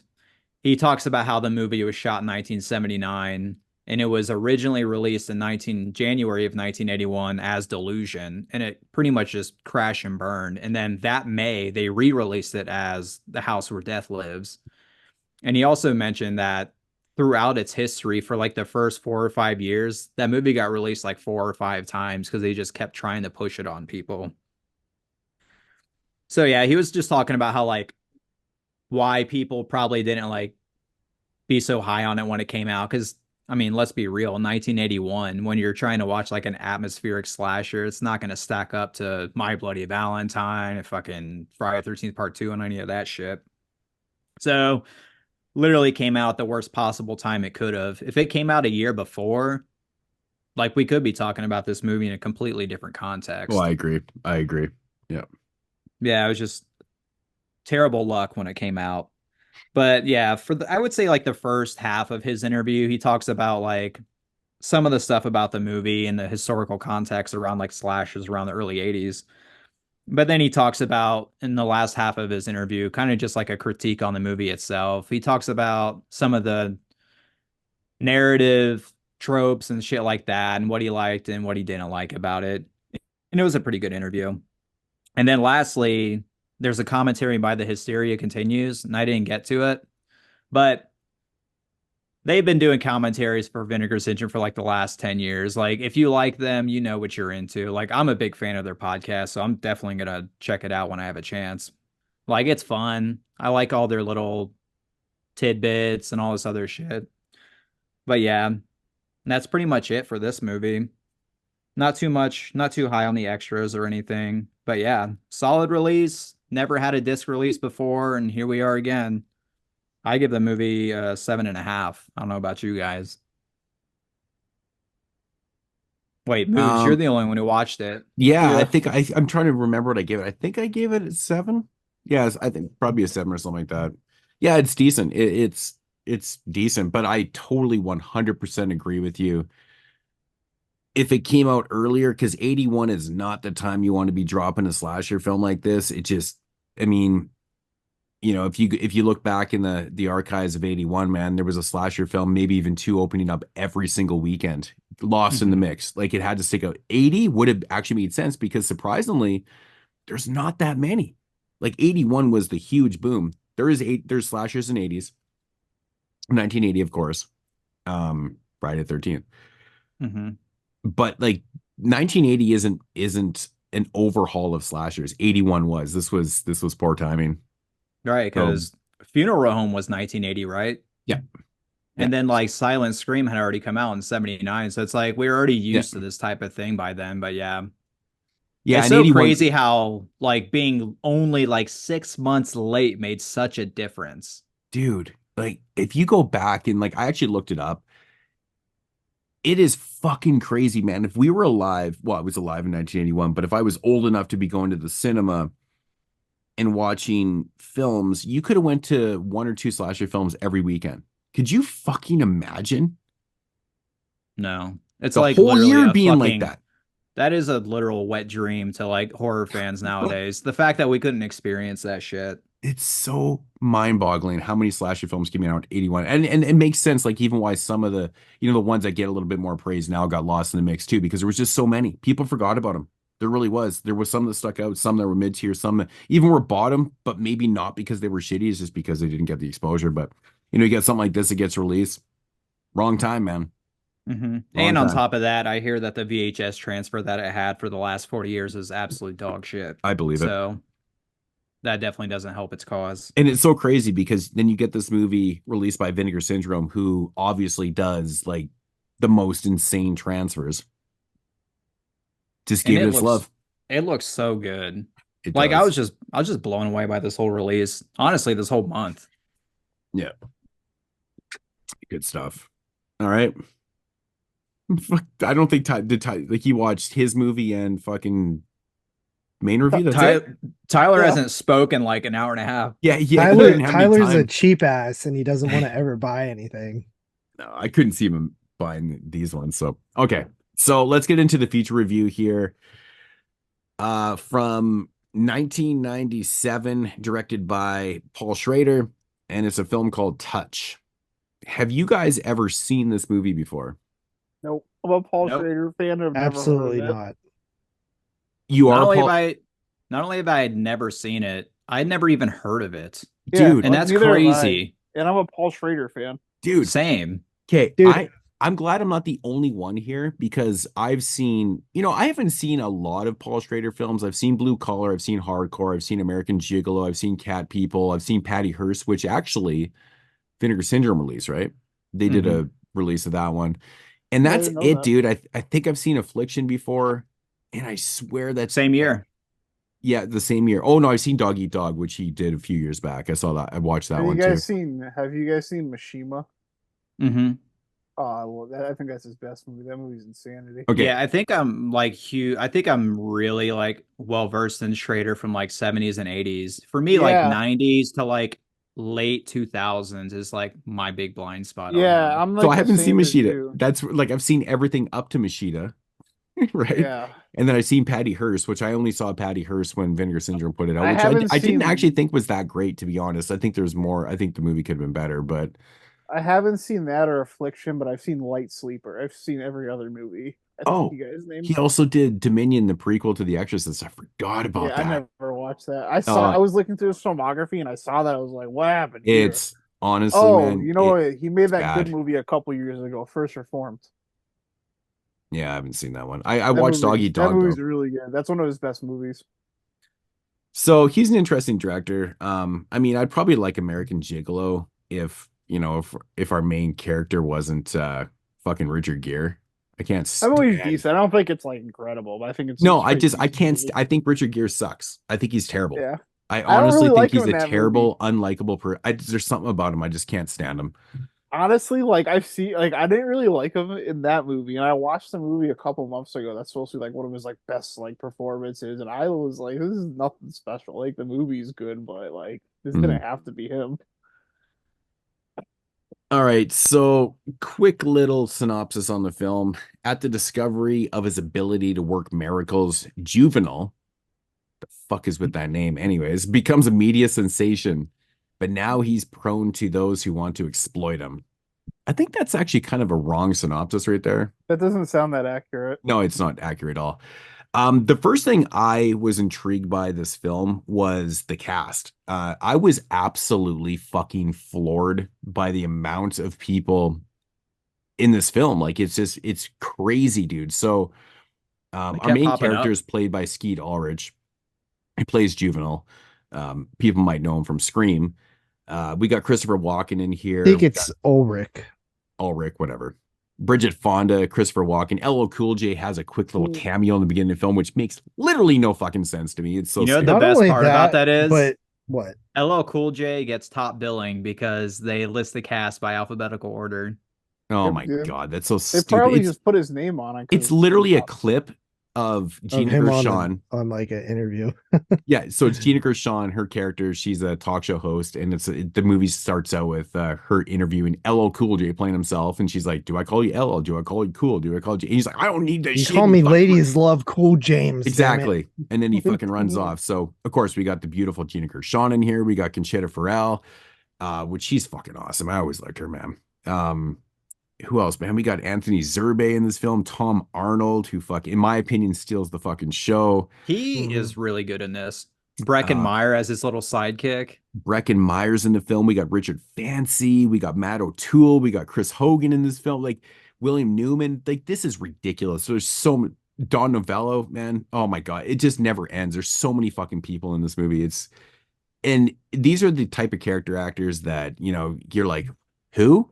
And then you see their face, you're like, oh yeah, I know that person. Like it's that type of movie. Everybody. I had to get on IMDb like fucking 10 different times in this movie just to Dude, look up the face. Paul Zarensky, who plays Ari in the film, he's like, I think he's the music promoter, direct, whatever. Oh fuck, his character is so fucking funny in this movie, man. I'm like, oh my god, so that good, one man. that one joke he fucking said like made me die. Dude. Where you're just like, how do you keep a dog from humping your leg? You pick up the dog and you suck its dick. Yeah, he does a couple. He does a couple of those. He does a couple of those, man. It's fucking ridiculous. Yeah, I mean, the cast is outrageous in this movie. It's crazy. Oh, what's that annoying bitch? She's in the film too. Ian Garofalo. Janine Garofalo. Yeah, she's in the film too. But like, it's crazy. Like every scene just like, I know this person. But anyways, Before cast. 1 second, guys, just 1 second. Did you guys see that Paul Schrader was in the news last week? No, it's kind of relevant. Yeah, so he came out and said after Roger Corman died, he said, Roger Corman, oh yeah, this is a quote, let's not too sentimental about Corman. Even in my exploitation extremes, I couldn't interest Corman in my scripts. Rolling Thunder began as an AIP, but moved to 20th. Roger wouldn't touch blue collar even with Pryor. As soon as they could, Coppola, Scorsese, Demi all moved away from AIP. Roger was better at hyping his rep than at making good films and supporting good filmmakers. Why would you say that? So the week that the day after he dies. I think Roger Corman knew what sold, because so that's pretty much what he did. He just sounds bitter. It sounds to me like Paul It's like, Schrader what are you was crying about? Like you've had a successful 50-year career. It's funny enough. Your movies are literally way higher than what Corman is even interested in. Paul Schrader sounds like he's just a jealous bitch for one thing, and you know what, man? I mean, just like Corman did his thing. He lived till he was 98 years old. He produced close to 500 fucking movies. He obviously he's like the most prolific producer ever. So Schrader didn't get him. Like what the fuck does he care? Corman did low budget shits, man. Like what the fuck does Schrader care? But even if there was some truth to that, and you have your feelings about Roger Corman. No, there's more to the story than this, man. You don't just come out and say this after someone dies. I'm saying even if he actually, Roger Corman actually did do you wrong, like there's a time and a place to discuss that, and it's not right after the man died. Yeah. And actually, R.A. the Rugged Man actually commented and said like bad take, and kind of put him in his place a little bit. Exactly. And you know what? R.A. will do that every single fucking time, and good for him on that shit, man. Paul Schrader sounds like a piece of shit. Like you honestly do not drop this type of bullshit after someone like a legend dies. It's such poor taste. It makes you look like an asshole. Thing to because say. Just because he didn't want to produce your movie does not make him a bad person. You know what? For fuck's sakes, there's always two sides of the story, and we're only hearing Schrader's right now because Corman is dead. That is weak fucking sauce, boy. You're a piece of shit. You don't say anything when he's alive. No, you don't drop a fucking side. You don't drop this story the day after he dies. Because what Corman can't tell is he was talking great last essentially week, and it's he a knew it too. response to people celebrating Corman. He's like, well, hold on now, guys. Let's not get too carried away with acknowledging this. Somebody else had to release my movies, so and not him. So fuck him. Yeah. So he's obviously suffering, man, because like he's talking about shit from 40 years ago. Who cares? That's bro? what I mean. Like, dude, who fucking cares if he passed on your shit or he didn't want to produce your shit? You know what? This happens all the time in the film industry. And people still make good careers and blah blah blah. Who cares, man? The man still makes movies like today that get like wide releases. Like, what is the problem? Like, what? I'm surprised by that. Like, yeah, it's like skipping ahead to the interview on this disc. Like, he is an old fucking ogre. Like an old bitter ogre. It's like, how is he even capable of making like decent movies still? I'm so surprised. How often does this happen when someone dies? Somebody comes out and starts saying something like, when did we ever hear about bad shit about Roger Corman? Never. Everybody don't. loves him. So why the fuck is this guy talking some shit now that he just dies? You makes 'Cause you he's an look so asshole? shitty because no one ever talked bad about Corman. Now, this would be different if Richard Band dies next week. People would be like, well, Richard Band was a piece of fucking shit. You know, it's like, Yo, relax. I'm actually going to meet Richard Band here in a couple of It's weeks. Richard or I'm Charles? Charles Band. I mean, I like keep even saying if you Richard. think at like Charles Band like worst scams, it's like No, it's the whole scammy thing, JP. I know he's done, Charles has done a lot of good things, but I mean, it's the scammy thing that You kind of call puts it it bad. scamming, I call it go getting. But it's still scamming though. Like it's literally scamming. I mean, I could see. I'm just using it as a contrast, right? I mean, if some Like, people I'm not people even probably sure I come out of the I woodworks just and be look like, at Charles had some fucking pretty dirty shit. He did some did some dirt and shit. But people talk about that while he's alive though too. It's like, but like yeah. with Roger Corman, I've never really heard anyone tell some shit and all of a sudden straight like he a week later, like that makes no fucking sense. Especially shit that happened 40 years ago. Like, why And wouldn't you bring this stuff up that's within completely 40? inconsequential? It's It's like all your movies got made and you had a Yeah. wonderful career. Like That's like the shut the bizarre fuck up. part about it. It's like it's like clearly like It also sounds stupid because it's not like, hey, let's settle down. Roger Corman was like a dick to a lot of people, like, something like that. It's like he didn't produce my movies. Like, okay, dude. Big that is such bullshit, dude. That is such bullshit, man. I mean, yeah, I just thought it was really interesting because obviously we didn't know that Roger Corman was going to die when we picked this, and Yeah. know that Schrader was going to say something, but it just was like relevant. Crazy. It is absolutely crazy. So thoughts on the film? Well, first of all, I want to just say, like, watching this movie and thinking about the script. Now, I did read that it was based on a novel, so that does help. But yeah. I was like, while I was watching it, I was like, dude, like this movie is like such a, I don't know like what it wants to do. Like, how did this in script form come across somebody's desk and they actually was like, let's make this? Because like based on the script, whether the movie turned out good or not, but just based on the script, it didn't seem like it would have an audience. Like, what is the audience for this? yeah. I mean, it's a valid point. It's a very, very valid point. I feel like this movie it doesn't I mean, I don't know the source material, so I don't know if the book was about church exploitation or even exploiting the media. I don't really know what they were pertaining to in the book, but in the film, we obviously get a little bit of that, religion, like church exploitation type stuff, religious exploitation, media exploitation kind of thing, aspects in the film and stuff like that. I don't know. But it feels like such an afterthought at the same time. Like, not an afterthought, but it just didn't seem like the point of the movie. Like, I wouldn't say this point of the movie is to like expose, media and how they use people absolutely in the not. church, even though it is in there. I think that's stuff's cool. But I feel like the media stuff and the religious stuff is kind of on equal playing field. There's no real standout point to this, but I do feel like the religious aspect does take a little bit over in the film a little bit. Like Tom Arnold's character he's so hypocritical. He's so hypocritical, right? He is. He's a hypocrite. He's that stereotypical church goer. He'll fight for his right, but then he'll also do dirt, to get that, which is so hypocrite. It's the hypocrisy in religion, like, right? What does he say? He says like, I'm shooting to kill. God, if God wants to like give him mercy or something, that's up to him or something. Exactly. Yeah. But that sums it up. That's exactly what I'm saying, right? That's the hypocrisy of religion. He like reminded me you of can John Goodman in behind Big Lebowski a little bit. I don't know. I mean, this is a good Just kinda performance, being, but like, a nothing little is unhinged. fucking nothing's holding that one down. But I don't know, man. Speaking of the Coen brothers, though, I felt like this movie like kind of like built me up a little to let me down. Like from the beginning, it kind of gave me that like small town like quirk to it, like Fargo, but like obviously like a different flavor of it. And like it seemed like like a little bit comic-y. Like Christopher Walken's like really good at just playing those. Just, like, I can watch him at like. See, I do in like the way anything. this movie was written, though, in the aspect of the comedic elements, because it's not a slapstick comedy, it's not a punchline comedy, it's situational comedy, and I feel like having Christopher Walken do that because he's so fucking good at delivering funny ass shit with that same monotone, man. You're like, oh my god, it's so fucking good.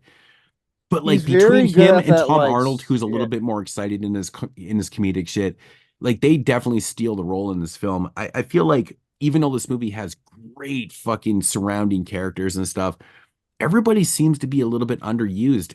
I don't know if it's the script itself, because as far as the movie Yeah, goes, I'm fucking I confused as hell as what I just watched. Not in Yeah, my terms of narrative. problem. I think Not the in terms of problem script is is narrative. I know really I understand undercooked. this movie, but I don't understand what the fuck they were trying to accomplish with this movie. It just It Nothing makes feels no really like sense to me. happens. it just Like Yeah, the feels like movie such just a trudges misfire to me. along. It's I like mean, this is what at I its core, I feel like it really focused on a romance. Like that's really what I got out of it. Is yeah, it's a that's what I romance, did and then too. but I actually like one of my favorite scenes in it is actually when Skeet Ulrich is talking to like the at the end of the movie with the talk show host, and she's like being a complete bitch, like Gina Gershon, yeah. antagonize her and shit. But like just his like answers to things about like just like you know obviously he believes in God and because he has this ability and stuff like that. But he kind of says like that church is where it's like fucked up, and I like the kind of messaging in that where it's like people kind of ruin religion in a way, which does have its values. And it probably doesn't feel that way, but I do. So I kind of like what he was doing there, and I actually kind of really liked Skeet Ulrich in this movie, and I've never been like a big fan of him or anything. It's funny you bring that up, dude, because I was actually going to comment about the fact that I thought he was miscast as a lead in this. Like Yeah, I thought he was not a Really? good choice as the lead role in I this movie. I'm Yeah, just I'm with you guys. honestly, I wasn't a I, big fan either. No, I I'm didn't think he'd honestly fit the just lead not a role. fan of Skeet Ulrich. I just What didn't you like about him? What was I wrong with the I just don't casting? I don't know if it's even like his character. I just if it's like him being miscast or anything. It just there's something like I don't really I just not I don't think I like this like the sympathetic like Skeet Ulrich for like portrayal. Like he just doesn't work for me. And like I've had this kind of problem with him like in other movies I've seen, but the only movie I really like kind of like him in is The Craft. Um, but yeah, I don't even I like don't him in that know. movie. I That's don't like even like I the I, craft. I like him in Scream, but like he's playing a type of yeah, Yeah, character in Scream. But totally different type this of is the character. yeah. first movie I've ever seen him in that I liked him outside of Scream.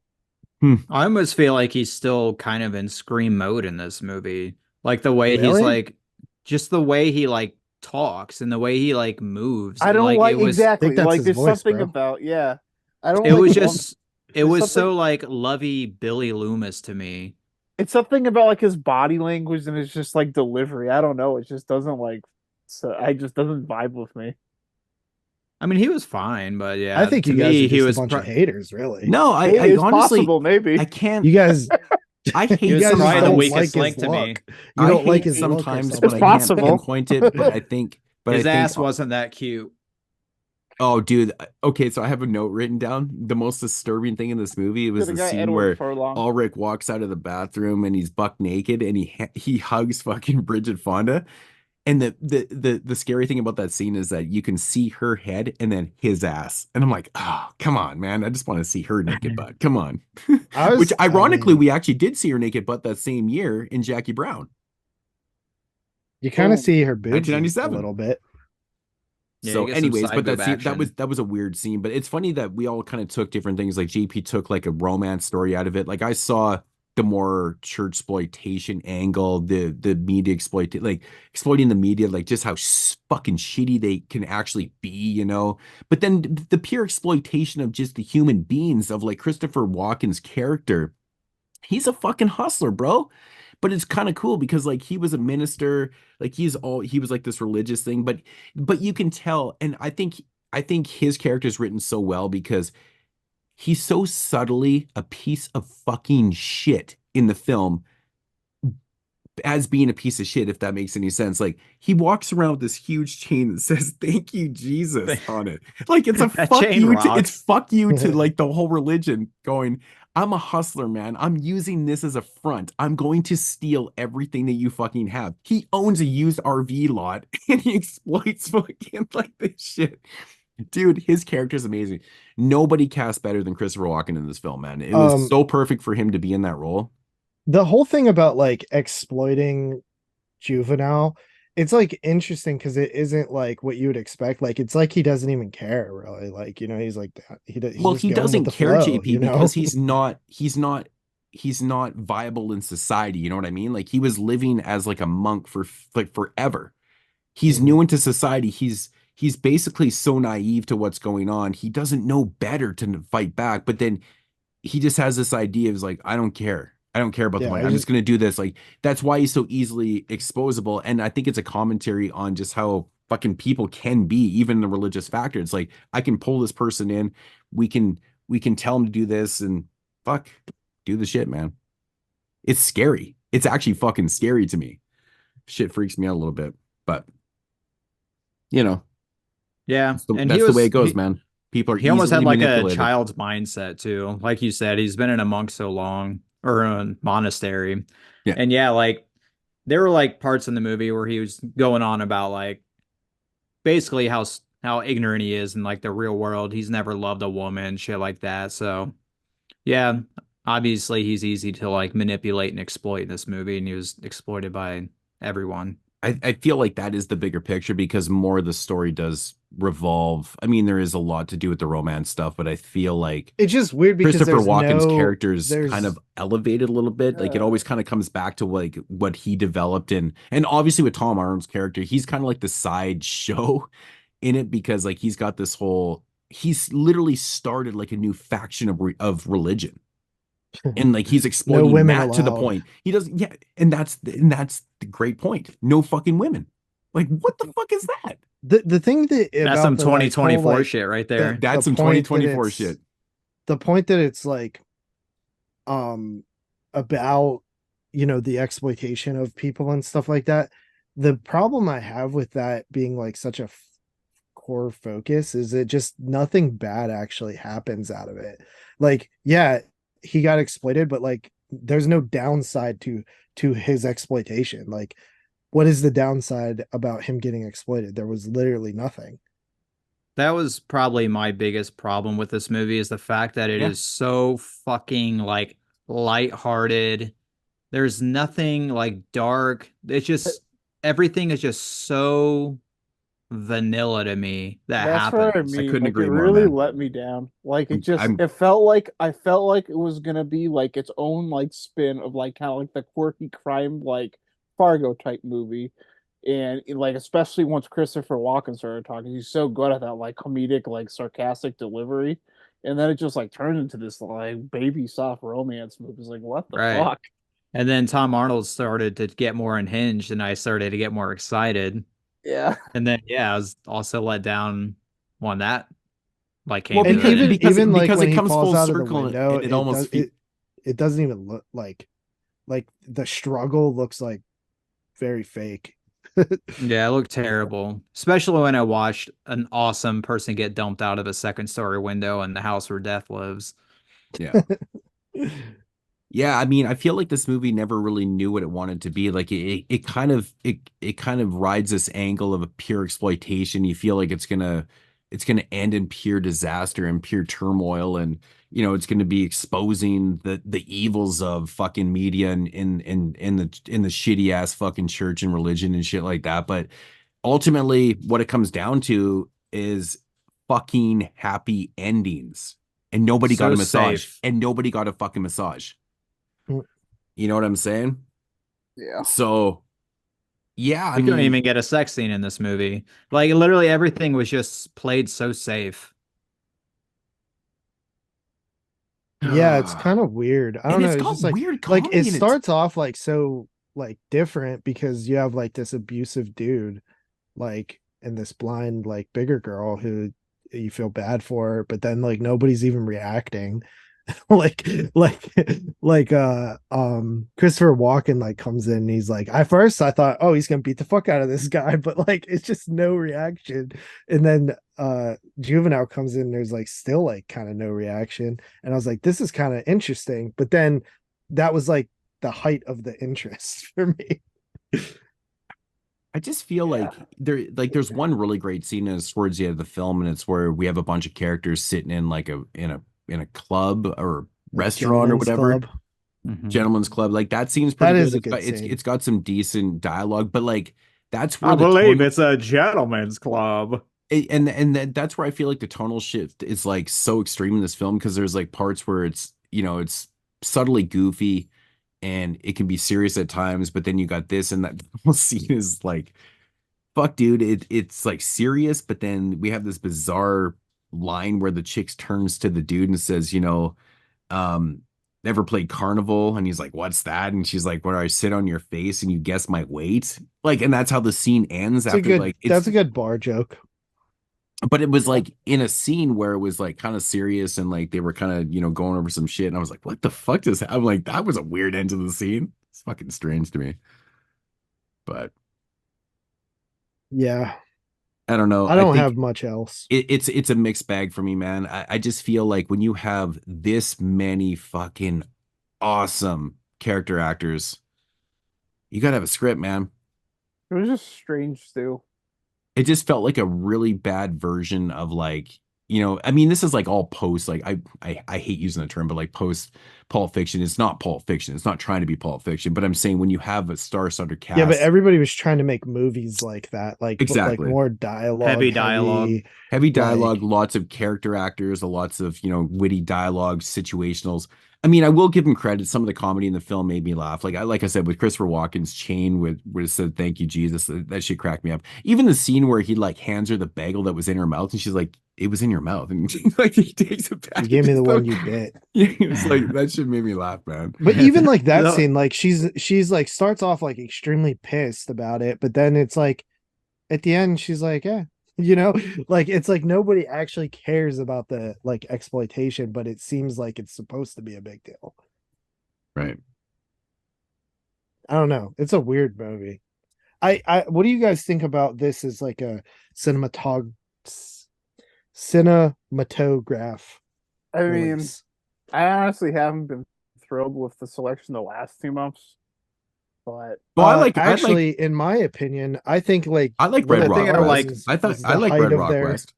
no, Red Horse is great. The first I think I one was like awesome. this more than Going South. Going South is probably my least favorite so far. I like either Oh, either of those movies. I Are think they are up to great, number but- 4 now? Is that what it is? Yeah. The Oh, fifth okay, one's so I the haven't shittiest watched game. my copy of Going South yet, but like I haven't seen the first one. So I mean, I've only watched 2, and I guess I'm 1 for 2.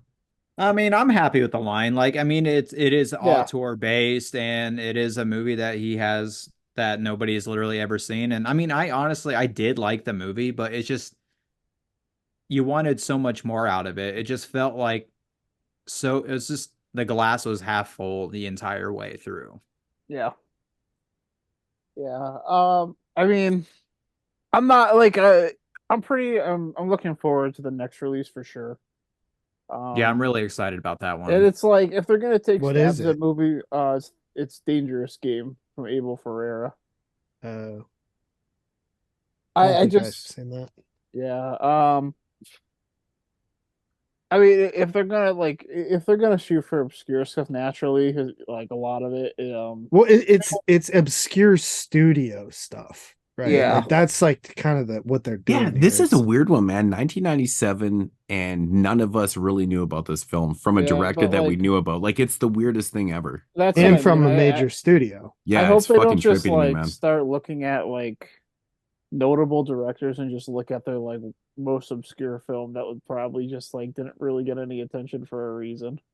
Yeah, I like I the want to see idea- shit from directors that nobody's ever seen. Yeah, exactly. Like Red Rock, like I mean, it's not that I forget the director's name at the moment, but it's not like the director of Red Rock West is like obscure, but like he's like much more obscure compared to like Paul Schrader. You know what I yeah. mean? Yeah. But what do you guys rate this puppy? I'm gonna hang up on you guys before I catch a new type of AIDS. You know, the one you get from talking to assholes. That was another good joke. How That was a weird good was one.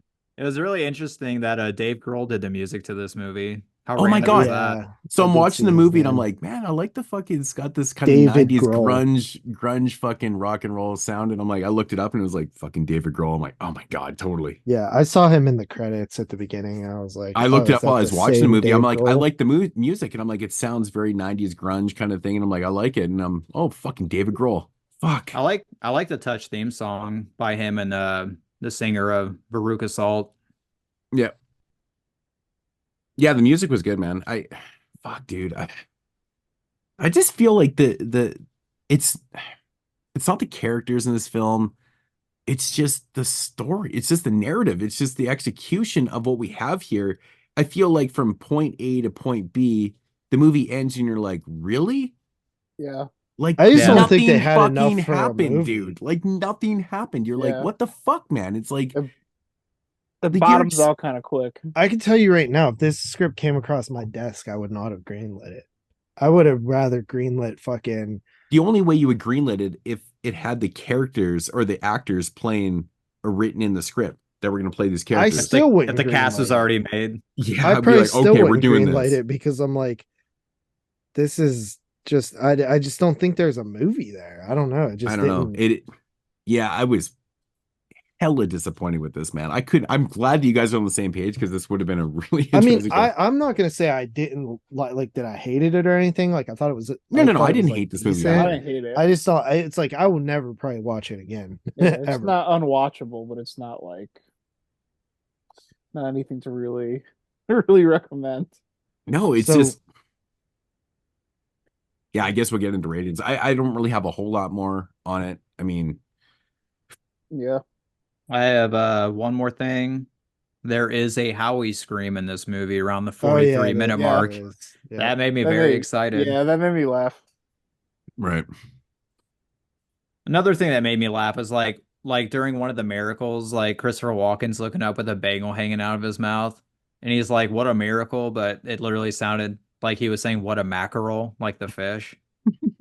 I laughed my ass off when that That's happened. not Just funny. walking with the fucking bagel in his mouth. What a mackerel! Shut up. Who's going first? You go first. All right. For me personally, um, the whole time I was watching it, I thought I had a sense that it was gonna get like dark or like just like culty, that it was gonna be like something that like, oh, this movie's known for this, but it just never happened.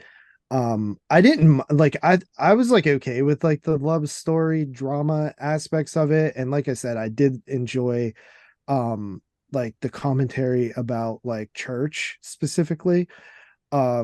I did feel like the exploitation angle kind of just like didn't really pay off, and wasn't really structured right.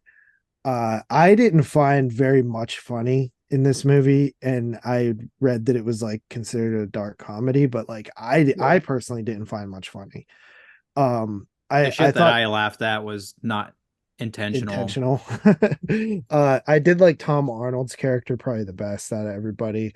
I always like watching Christopher Walken. He's fun. I'm gonna honestly, like, this might be a little low, but I'm coming in at a 6.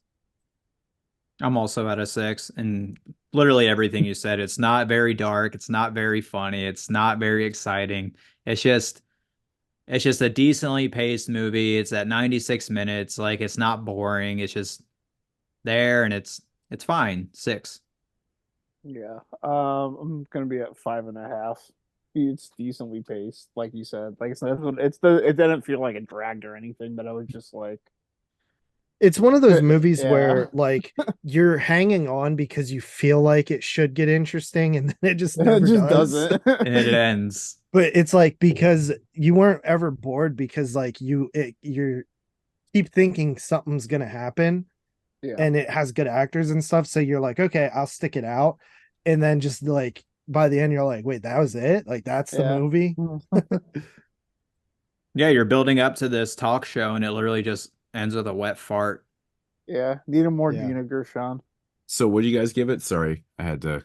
I gave it a 6. Tony gave it a 6. Tyler 5.5. Yeah, I'm actually at a 6 too. Same rating. Triple sixes, and it just potential. feels like probably being repetitive, but like there's so much potential here, and it just does not deliver. I mean, that's the biggest problem for me. Mhm. Even like, with the things that they're possibly trying to say here, I feel like it It just just doesn't. all of it feels half baked. It Yeah. does feel half baked, man. And like I think like it almost it almost like bums me out more because I really thought after like the first 10 minutes, like this is gonna be cool. Well, And actually, it's when just I was like and when I was reading, like I didn't read like the whole synopsis on the back, but I just was like, when I got the titles in the mail, I just like briefly like scanned over it and I was like, saw the cast and stuff, and I was like, oh, this I was expecting it to be like this cult film that like, was super underseen, that became but that bombed at the box office, that but like people champion, sort of like some of the other titles that we've seen that are more mainstream, but I was just like, It turns out it's it not bombed what at I the box expected. office because it sucked. I I guess, mean, it's dude, not terrible, but it was just not, it's not you viable. know. It's not sellable, man. I'm sure there are fans, but not us. No, this feels if to me like Tyler, a his pretentious ass, doesn't even like this shit, man, there's no fans. There was a scene that kind of grossed me out. The part like after Bridget Fonda and Skeet Ulrich fuck each other and she like licks his like Jesus wound on his side. Oh Oh, yeah, that was right. That fucking was weird. so That That fucking was grossed you gross. out? I thought that Hell was yeah, that hot. was that disgusting. is gross. Don't be licking wounds. Gross. Ugh. What are you, You a guys dog? don't lick wounds? Come on. Ew, This gross. feels to me like a movie that like probably like played for 2 weeks and like no one went to see it, and then like it went to Blockbuster and no one rented it, and that was that. I Everyone just feel like forgot this about it. movie only played at art house theaters and that was it. I can't fucking believe that I with can't. this cast that like none of us Yeah. even knew about this shit. Like, I thought I'd seen a lot of Christopher Walken movies, and I'm like, Christopher Walken's in this shit? The fuck? Yeah. Crazy, man. So I guess what I mean, what are we picking for the release of the month? Oh, I I mean, don't. Which without story? without question, man, it's fucking Witch Story, man. I was on Which Story as well. I know Tyler gave a movie a 10 out of 10, but none of us saw it. Yeah. Well, the thing is, like, if we're talking like release, like, yeah, I think the movie's like But obviously is he that didn't watch good. Witch Story. So, Well, like, yeah, obviously I think the movie's like that good, but as a release, like, it's great that you have this movie restore thing, but like, I thought the documentary was like so. It's not even a doc, like the making of was so, and that's the only special feature. So Mhm. I Well, wouldn't necessarily. I think it, out of everything that I picked up and watched, I would definitely say that Which Story is like a must pick up from them. Mhm. Especially if you're like an Italian horror film fan, and you want to see stuff that you didn't see in the video stores, or I assume a lot of people have not seen this movie, Yeah, Which Story. I think it's a lot of fun. It really is, like, yeah, and it was the first thing that I watched, and just late at night popped in the 4K, looked amazing, had some like good 80s horror vibes to it, late 80s, just good stuff, man. yeah. Yep. I'm definitely interested in picking that one up for Yeah, sure. and slasher lovers, you should have fun with House Where Death Lives. It's very tropey, very, very nostalgic feeling. Overall good time. Yeah. And as for next month, we're kind of in a weird spot because everything has not been announced for next month yet, which would be the May titles, because these were the maybe April we'll make a titles. bonus episode after they announce everything. It'll be like, yo, episode 5.5. What Here are we we go. doing? We could jump But on and be like, yo, we'll talk about the releases and what we picked up in the we could, sale and yeah. fucking yeah, we could do that because I'm sure we're Um, probably going to buy some shit that's on the sale. Yeah, I'm So, gonna get stuff on Yeah, we sale can for just sure. well, I record mean, I it. got to get the five Yeah, we titles. can.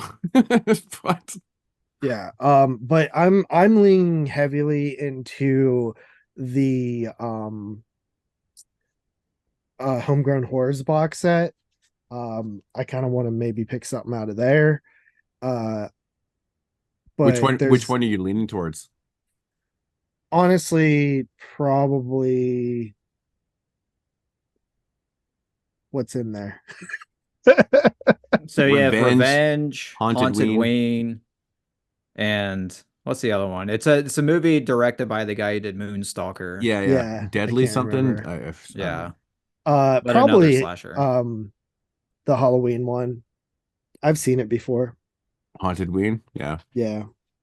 Yeah, you Just guys reviewed 'cause. it on 22. Oh yeah. I think it That's was like right. a Halloween. But yeah, I love Haunted Ween. That movie is so awesome. Yeah. I've It actually is fun. reviewed it a couple times. It's fun. It's a fun film. I can't wait to see what it looks like on this I transfer. know. It's crazy. So But there's also a couple of VSAs that one is going to be a 4K. And then there's another title that they haven't released, that haven't announced yet. So I'm sure we'll have a lot to select from. Also, like the partner label stuff that was released this month, like Houseboat Horror and stuff is eligible. So this is probably be like one of the bigger months of options. I have no clue what the hell our featured review will be yet. yeah. Navy SEALs. No. Navy SEALs. Maybe the Abel Ferrara movie. We'll go back to back cinematograph movies. Or not, who knows? Well, Oh, the Dangerous Game. I could see that one being, Tyler might want that one. but then again, we got I a couple. definitely want to talk about that. I definitely want to talk about that in some capacity. We're gonna have to wait till the Mhm. announcements come because some of the hidden ones might be worthy of. better. Yeah. Yeah, might be a Right. better pick. But yeah, But I would fuck with China O'Brien though, man. Oh man, I was that gonna dub. say like we That's- The haven't dub. like The dub is yeah, the best ever. That's right. yeah like I forgot we about that haven't one. really done something like that as like a feature. Like maybe that would be cool to do. Like, Oh, Conan and I'm O'Brien. one of the hugest Cynthia Rothrock fans, and like, but that movie particular has the fucking best dub. It literally has the best dub. And I'm talking about it already because I already have another copy of it, but it's really good. It's fun. Oh yeah, and Lady Reporter came out this month too, and that's also a really good Rothrock flick Oh, with yeah, yeah. with an amazing English dub. Did Yeah, anybody that's what I'm watch Kinski's Pagani? Pagani? Anybody watch that this month? Paganini. Nope. Paganini, whatever. No, I didn't get that one. And then also The Tunnel came out this month from Umbrella on the partner labels, which I picked up. That's definitely Which I just rewatched, for the fucking 11 show. yeah. And then that's why I didn't rewatch it too. And then I did pick up the Hey Folks, It's Intermission Time from Agfa. Dude, did you see how long that thing runs? Well, yeah, because it's like 6 previous releases or Yeah, something. it's like of 800 minutes or some crazy shit. stuff from something weird. Yeah. And that's just like movie theater commercials. Yeah. It's like I got to check it out. It's totally trippy. Yeah. That's what you put on and press play during a Halloween party or something, you know what I Yeah. mean? Mhm. Yeah. I always like put that. fucking I like trailer that comps and on. like trailer comps. I used to put on those are that perfect. that Synapse release 42nd Street Forever in the background, like when I had people over all the time. Oh yeah, man. I got like, the first 5 of them. I have so many of them, but those are good Trailer too. comps are like such a fun thing. Well, the fun thing about it too is like I would wait for Boss N word to play because I knew that was on there, the one with Fred Williamson, and everybody would just like stop what they were doing when like that. The entire room just goes completely silent. Because like people don't believe what they're seeing. They probably say the name of the movie like 500 times in the trailer too. And there's a whole song. They're just like they're calling him boss. But yeah, so I guess we'll see you guys next month, maybe earlier, who knows. I mean, I wouldn't be opposed to doing a bonus episode where we get all the releases and we'll just figure it out from there. You guys want to talk about them, sale items? Maybe we can do that. Honestly, maybe we could not even do it. I mean, we as could an do it next episode. Thursday because it'll be maybe not by even do then. it as an episode, but go live on YouTube and pick our titles and interact with people or something. Yeah, we Yeah, could do that's that. not a bad That could be idea. fun. Yeah, we could do that. Yeah, I'll be Yeah. up at midnight for that sale anyways. It's a weekend, right? No, Thursday night next week. Oh. Oh. Yeah, maybe we'll live stream Friday night. Yeah, that'd be Friday night. Yeah. I always hop on. I feel like I have to hop on it right away though, or like people will be like, I gotta buy all these. Well, yeah, you got to buy them, but we're talking about doing a Oh. stream. I You don't can think buy. any of You don't this. have to be on stream to buy them. Oh, I thought you meant like we were all gonna. Oh, never mind. No, it's just Boy, are you talking high. about releases and picking I what mean, we yeah. want. Yeah, we'll figure it out. We'll figure it out. But yeah, so that's episode number 5. Episode Yeah. number 5. That's a wrap. Mhm. That's a wrap. Cool. All right, guys, we'll be back sooner than later. Maybe with a live stream, maybe with 0.5, but we'll definitely have episode 6 coming up for sure. So be on the lookout. Deuces.